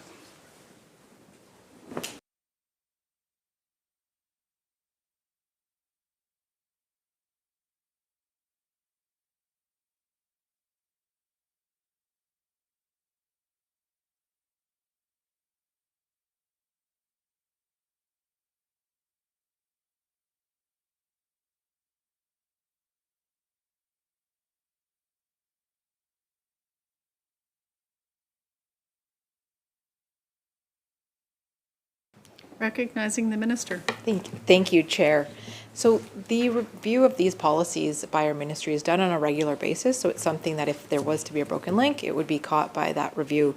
But also if the institution was to catch it, or if someone was trying to access that and saw that, it's something that, they want it fixed just as much as we do. So people have access to that policy that they've worked hard to implement in their institutions. Shall clause 3 pass? Aye. So ordered. Shall clause 4 pass? Aye. Recognizing the member. So into clause 4, we get into the implementing and reviewing the policy, and in that, it I think begs the question: is the government going to be providing funding for the smaller institutions who may need to hire additional staff, deal with the objectives that we've got laid out in here?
The minister. Thank you, Chair. So Section 4 really provides the clarity aspect to the sector and the guidance on the objectives of the post-secondary institutions policy and response efforts when it comes to sexual violence. And the intent is really to help ensure greater consistency in the policies for public post-secondary institutions. There's no direct fiscal impacts to post-secondary institutions as a result of these changes that we're making, though post-secondary institutions may require capacity funding to support implementation. Funding is not actually required to implement the changes because these are policies that are in place right now. These are just additional tools and tightening of the accountability and transparency measures, but post-secondary institutions already have policies in place and structures in place to implement these, so that's really where this would be captured. Recognizing the member. Thank you, Chair. I've got several, I guess there's 5 objectives in the, in Clause 4.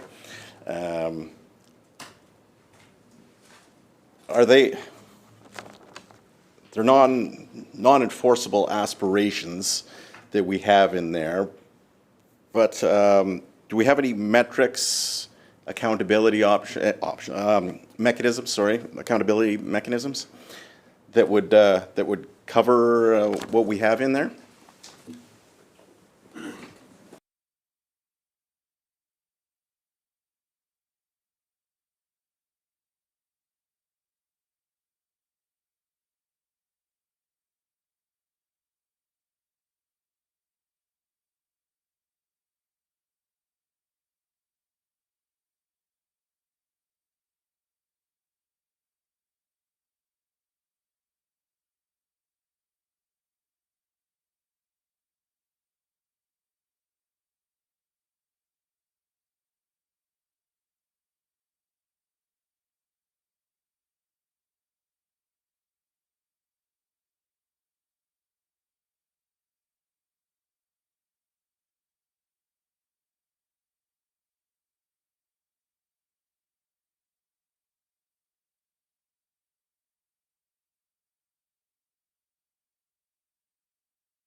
Recognizing the minister.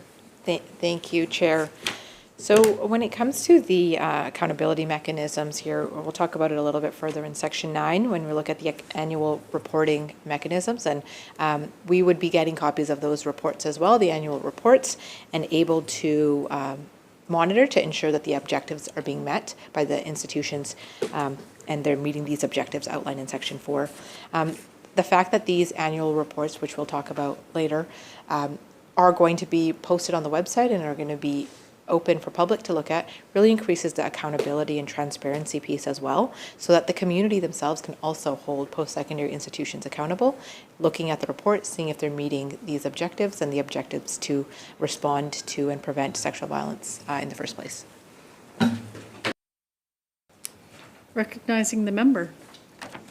Objective E, it requires responding to persons most likely, let me read off here, responding to the persons and groups who are most likely to be disproportionately impacted by sexual violence. Is there any layout of who those people are that we have that have been identified through this bill?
Recognizing the minister.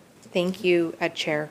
So when it comes to determining who the groups are that are disproportionately impacted by sexual violence and the vulnerable communities, it's not something that we can uniformly define. It's something that post-secondary institutions will define for their campus community in consultation with advisory committees. That if their community, so they know their needs.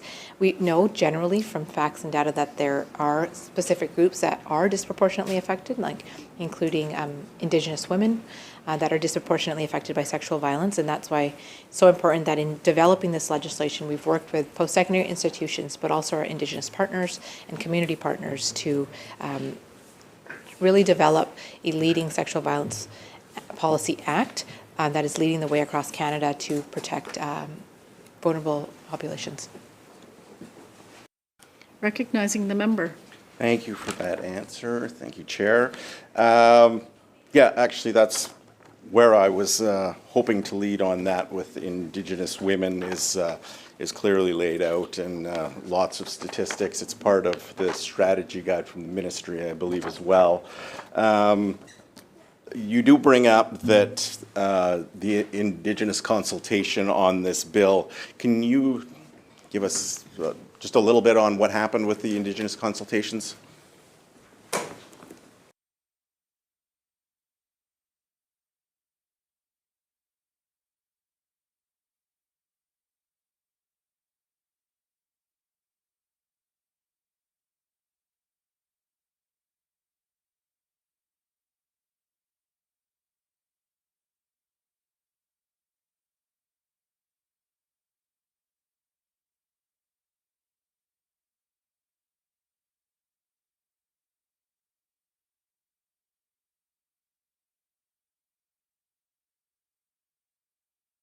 Recognizing the minister.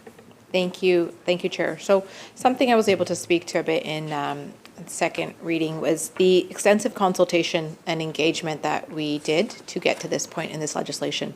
So from 2022 to 2024, we met with a number of groups, and in specific, to answer the question, we met with the First Nations Education Steering Committee, their staff and their board members. We met with Métis Nation BC, and we received written recommendations from them as well, and that was input into our feedback. We met with different First Nations from across the province, Inuit students as well, Indigenous youth interns, and really continue to do that engagement throughout over 2 years of time, including in person and with written recommendations to us, and that's what helped inform us, our policy here.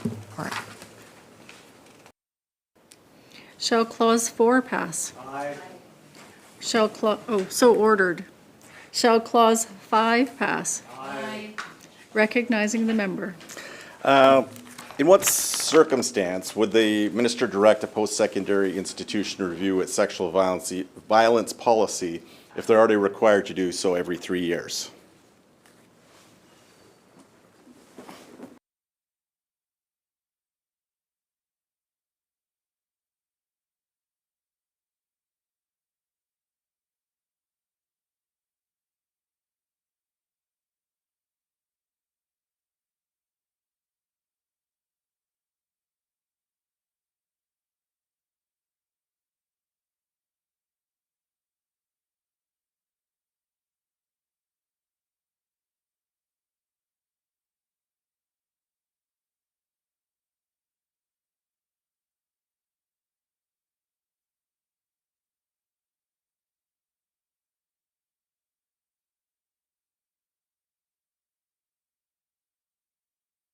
Recognizing the minister. Thank you, Chair.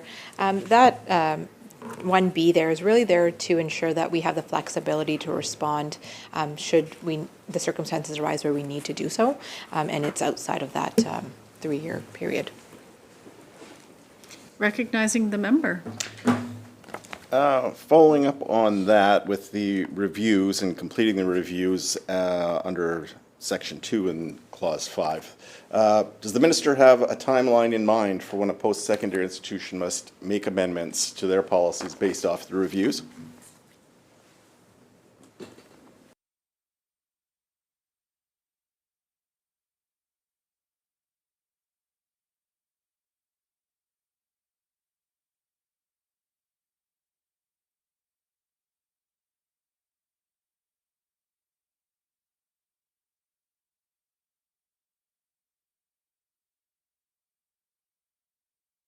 Recognizing the minister. Thank you, Chair.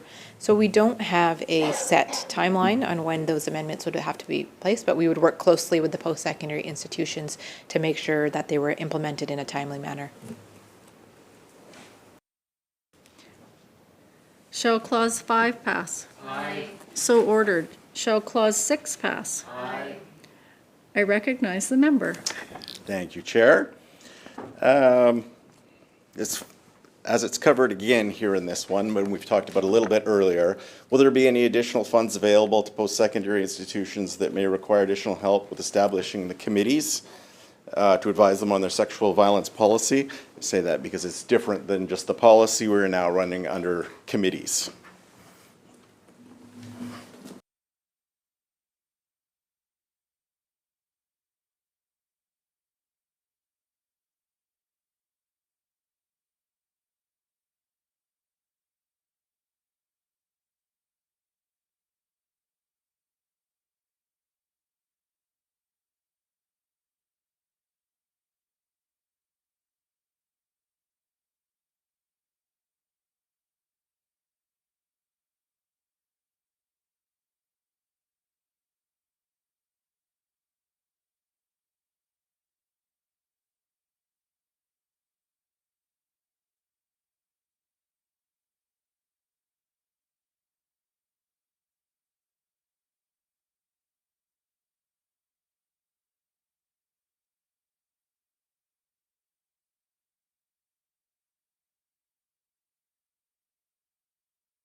Recognizing the minister. Thank you, Chair. So when it comes to the framework of this, this is a lot of the work that post-secondary institutions have already done. As we said, they already have sexual violence policies in place since 2016, and they have worked with us to get to this point of the legislation that we're presenting. So they've done a lot of that groundwork already, but there's no dedicated ongoing funding for this fees, but requirements are designed in a way to be manageable within existing budgets for post-secondary institutions.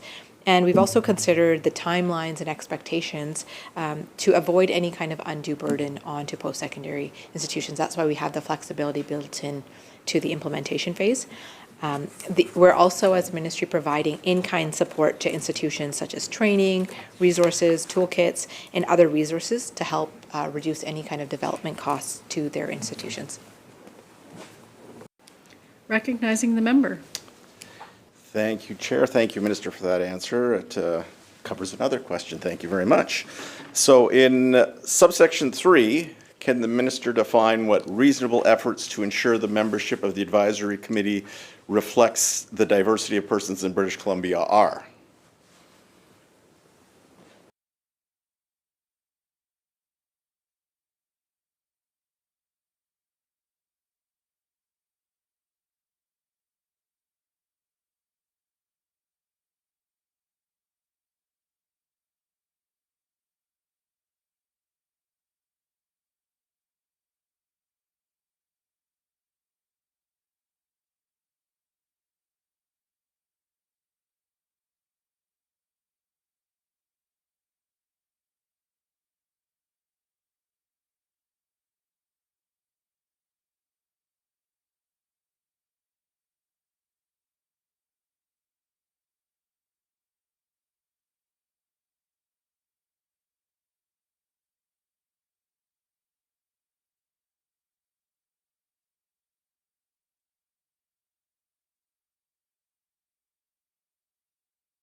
Recognizing the minister.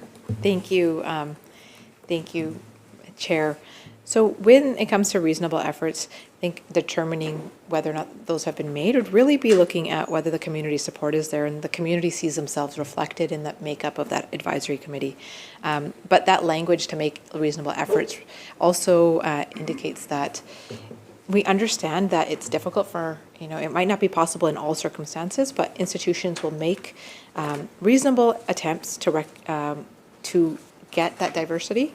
But that might not be possible in all circumstances. So it's really to encourage that that's what's occurring and that it's reflecting the diversity of our communities. But ultimately, it's looking at the communities that they're in and if the community sees themselves reflected in the makeup of the advisory committee. Recognizing the member. Thank you, Chair. Again, thank you for the answer. So it sounds like there aren't any specific quotas in mind, but is a proven attempt by a post-secondary institution enough for the minister to say that reasonable efforts have been undertaken? Recognizing the minister. Thank you, Chair. Yes. Recognizing the member. I'm going to back up to 6.2 here. It requires at least one, oops, sorry, I'm looking at the wrong section. One member of the advisory committee must be a student of the post-secondary institution.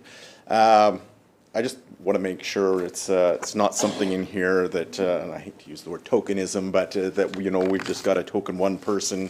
Is it a meaningful mandate to do that, or are we limiting what's going on by saying that?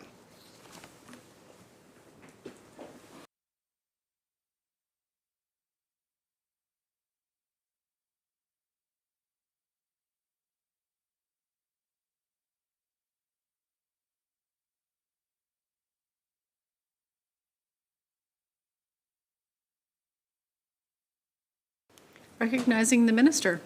Thank you, Chair.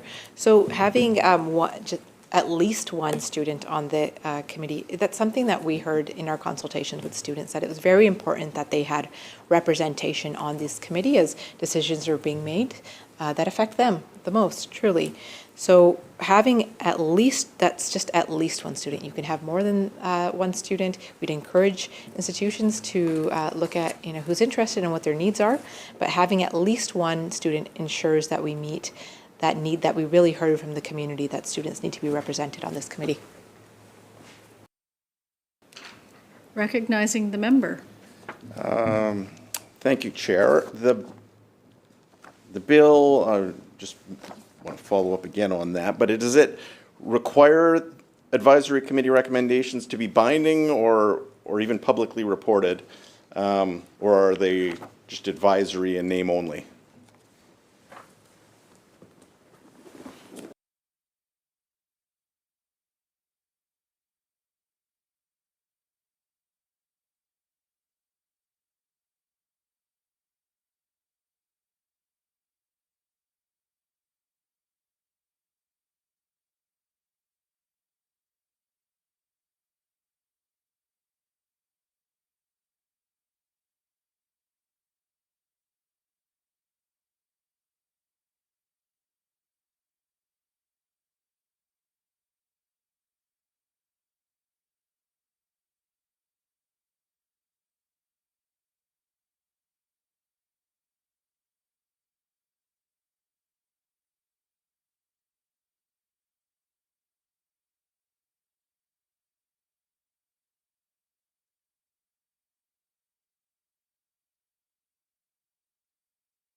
Recognizing the minister. Thank you, Chair.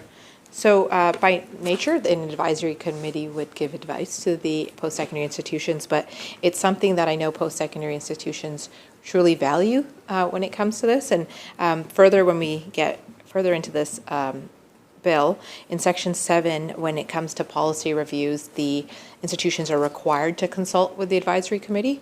And under Section 9, when they report out, they are required to report out on those consultations. So there is a mechanism there as well for the advisory committee's consultations to be reported publicly for transparency and accountability. Shall Clause 6 pass? Aye. So ordered. Shall Clause 7 pass? Aye. I'm recognizing the member. We fall under the regulations again here. Section 7 requires consultation with prescribed persons. Again, the regulations don't exist. So why are we creating legal contingent on undefined future rules?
Recognizing the minister. Thank you, Chair. So with the definition of prescribed persons, this will be defined through future regulations, and that what it does is allow the flexibility to address evolving needs and ensure meaningful consultation with community partners, Indigenous partners, post-secondary communities, and students. Again, this is to ensure that in future we don't have to start new legislation to meet the needs of the moment, and we're able to adapt our legislation to whatever the needs are as time goes on. Recognizing the member. Thank you, Chair. I was just wondering if the minister then can define prescribed persons or prescribed classes of persons.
Recognizing the minister. Thank you, Chair.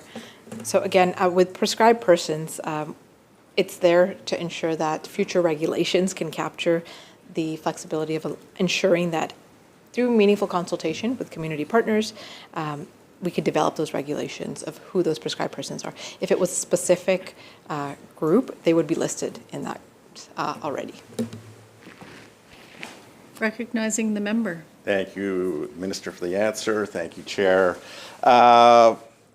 Institutions must only make reasonable efforts to consult student societies and unions. I think we're allowing an opt-out for consultation with the groups most affected. And I would say, can the minister explain what a reasonable effort to consult is, and what would that be for the section?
Recognizing the minister. Thank you, Madam Chair. So under 7A, it actually really outlines the larger question of what you're saying of the students of the post-secondary institution, and those are the folks under 7A that we know are must be consulted when it comes to the consultation process. With the reasonable efforts, the folks that are listed under there, they may not have necessarily input on every aspect of the policy or any kind of review. So it gives us the ability to ensure that institutions are making those reasonable efforts, but if those specific groups don't want to participate or don't have anything to add, that they're not obligated to have their hands tied by that provision. Recognizing the member. Thank you, Chair. Thank you, Minister. So would the post-secondary institution have to submit some sort of evidence to the minister to prove they made reasonable efforts to consult with the people in subsection B?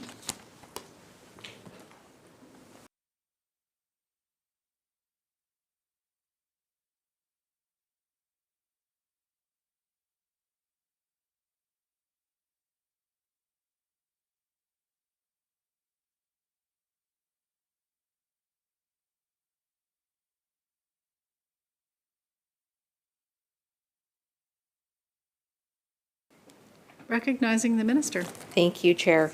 So under Section 9, with the annual reporting that the institutions are required to do, they would have to provide a summary of any consultations that they conducted, and the expectation in there would be that they would outline the consultations they had and the reasonable efforts that they made if in a certain circumstance they didn't consult with a certain group. That is outlined in Section 7. So shall Clause 7 pass? Aye. So ordered. Shall Clause 8 pass? Aye. Recognizing the member. Sorry, excuse me, Chair. Thank you, Chair. In what situation would the minister direct a post-secondary institution to conduct a survey for the purposes of assessing the effectiveness of its sexual violence policy as well as its efforts to prevent, respond, and raise awareness about sexual violence?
Recognizing the minister. Thank you, Chair. So this provision actually is something that's carried forward from the Sexual Violence Misconduct Policy Act, and it's been used since in 2022 and in 2025. We've conducted 2 surveys that throughout the sector that help to provide feedback across the sector on perceptions of sexual violence, how student safety, and we know that that information is actually critical in ensuring that we are adapting our policies and legislation to meet the need of the moment. These are things that we will continue to conduct surveys. There's not a set schedule, but our action plan does commit us to continuing to do these surveys. We know that they're very helpful for students to know what the overall picture of sexual violence in the sector is, and to continue to develop our legislation to be leading not only in our province but across the country. Recognizing the member. Thank you, Chair. So I've got, the next few questions are actually around the transparency of some of this in the next clause as well.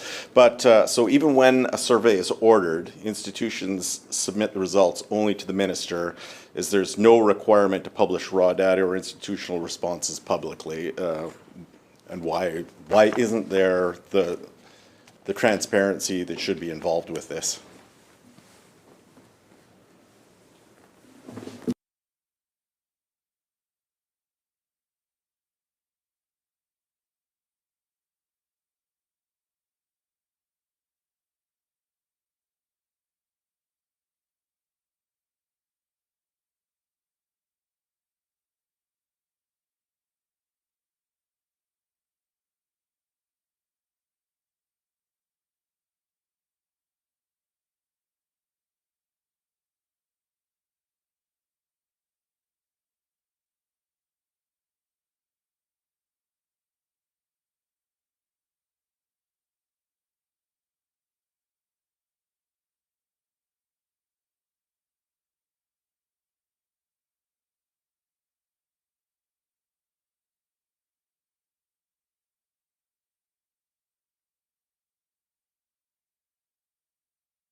Recognizing the minister. Thank you, Chair.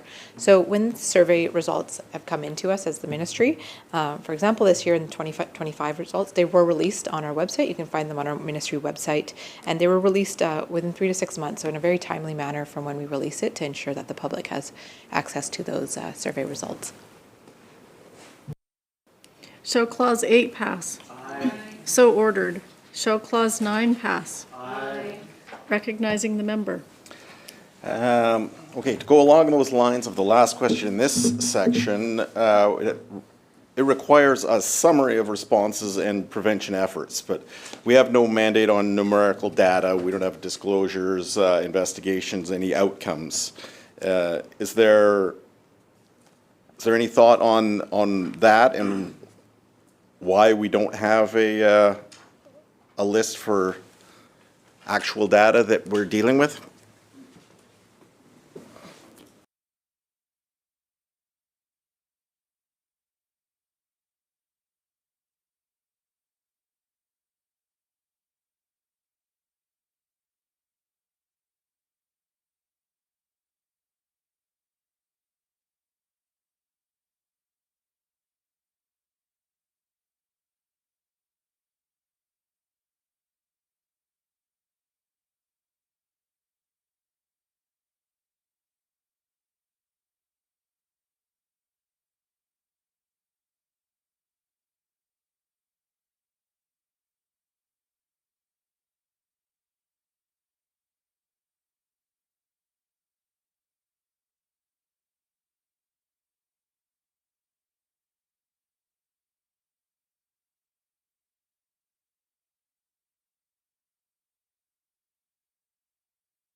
Recognizing the minister.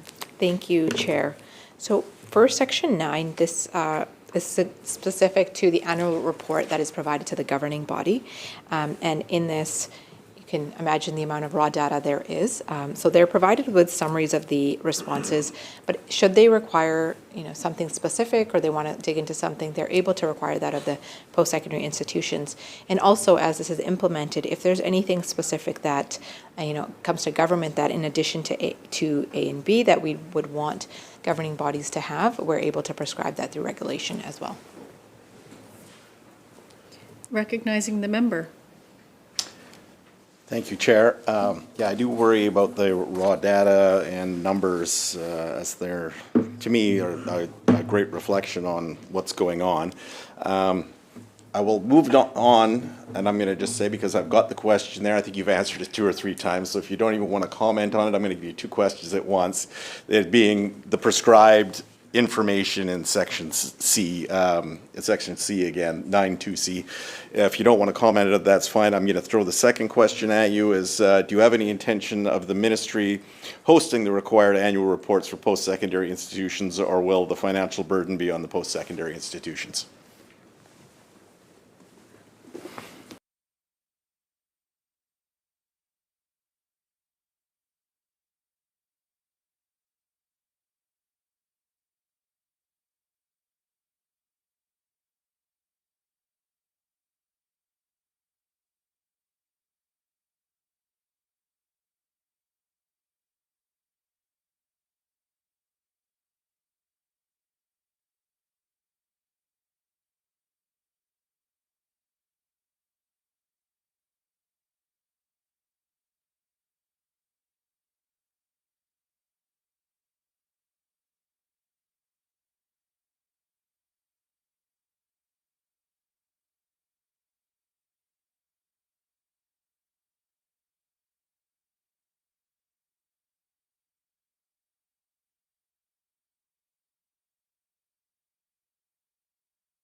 Recognizing the minister.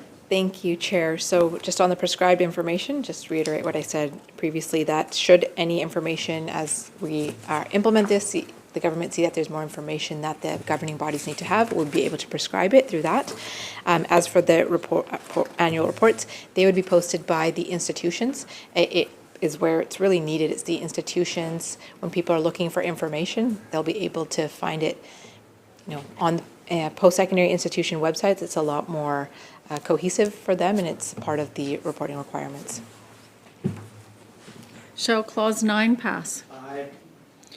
So ordered. Shall Clause 10 pass? Aye. Recognizing the member. There's only one person voting here, but that's okay.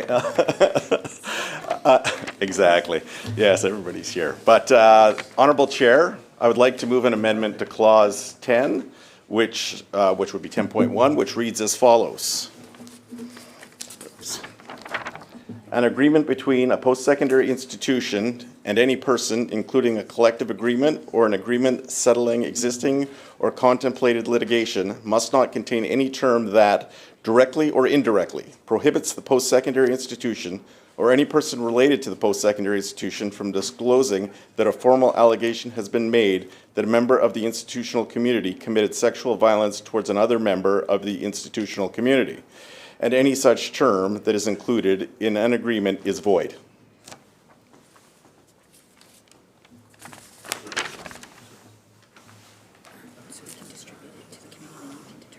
Okay. Thank you, member. We will take a brief recess so we can make copies of the amendment, so everyone has a copy in front of them. So we'll resume momentarily.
I call the Committee of the Whole on Bill 18 back to order.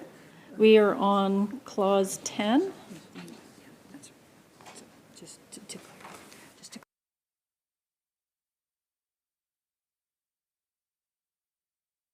The member moved an amendment, which will be discussed after Clause 10.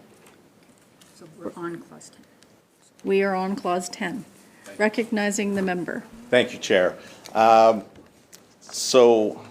be going to something quite the opposite of this just after this, but while supporting victims, is there a risk that we can violate any privacy legislation in place resulting in any punishments being thrown out that would flow from any reports that come from this legislation?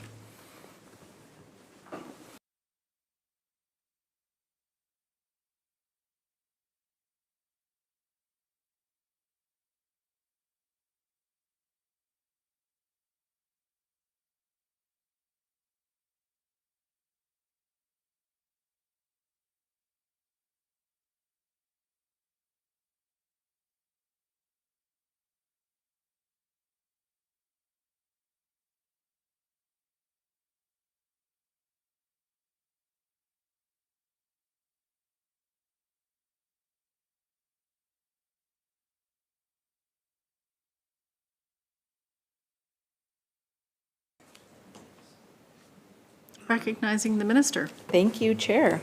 So this section provides post-secondary institutions with the express legal authority to disclose information to persons who made a formal allegation and that initiated the investigative process. And this is an important piece that we saw was missing from previous legislation, and it allows victims to be able to be a part of this process. That being said, in the process of providing disclosure, post-secondary institutions are still required to comply with the Freedom of Information and Protection of Privacy Act, and this section is in recognition of that. So they would make disclosure, but it would still need to follow everything in FOIPA.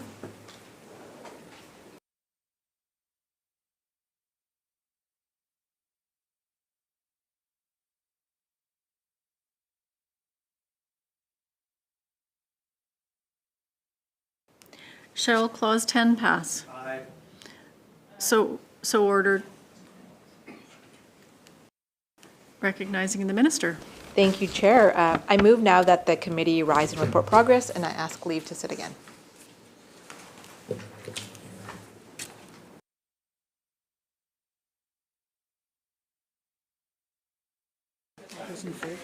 You've heard the question. All those in favor? Aye. Those opposed? Carried. This committee stands adjourned.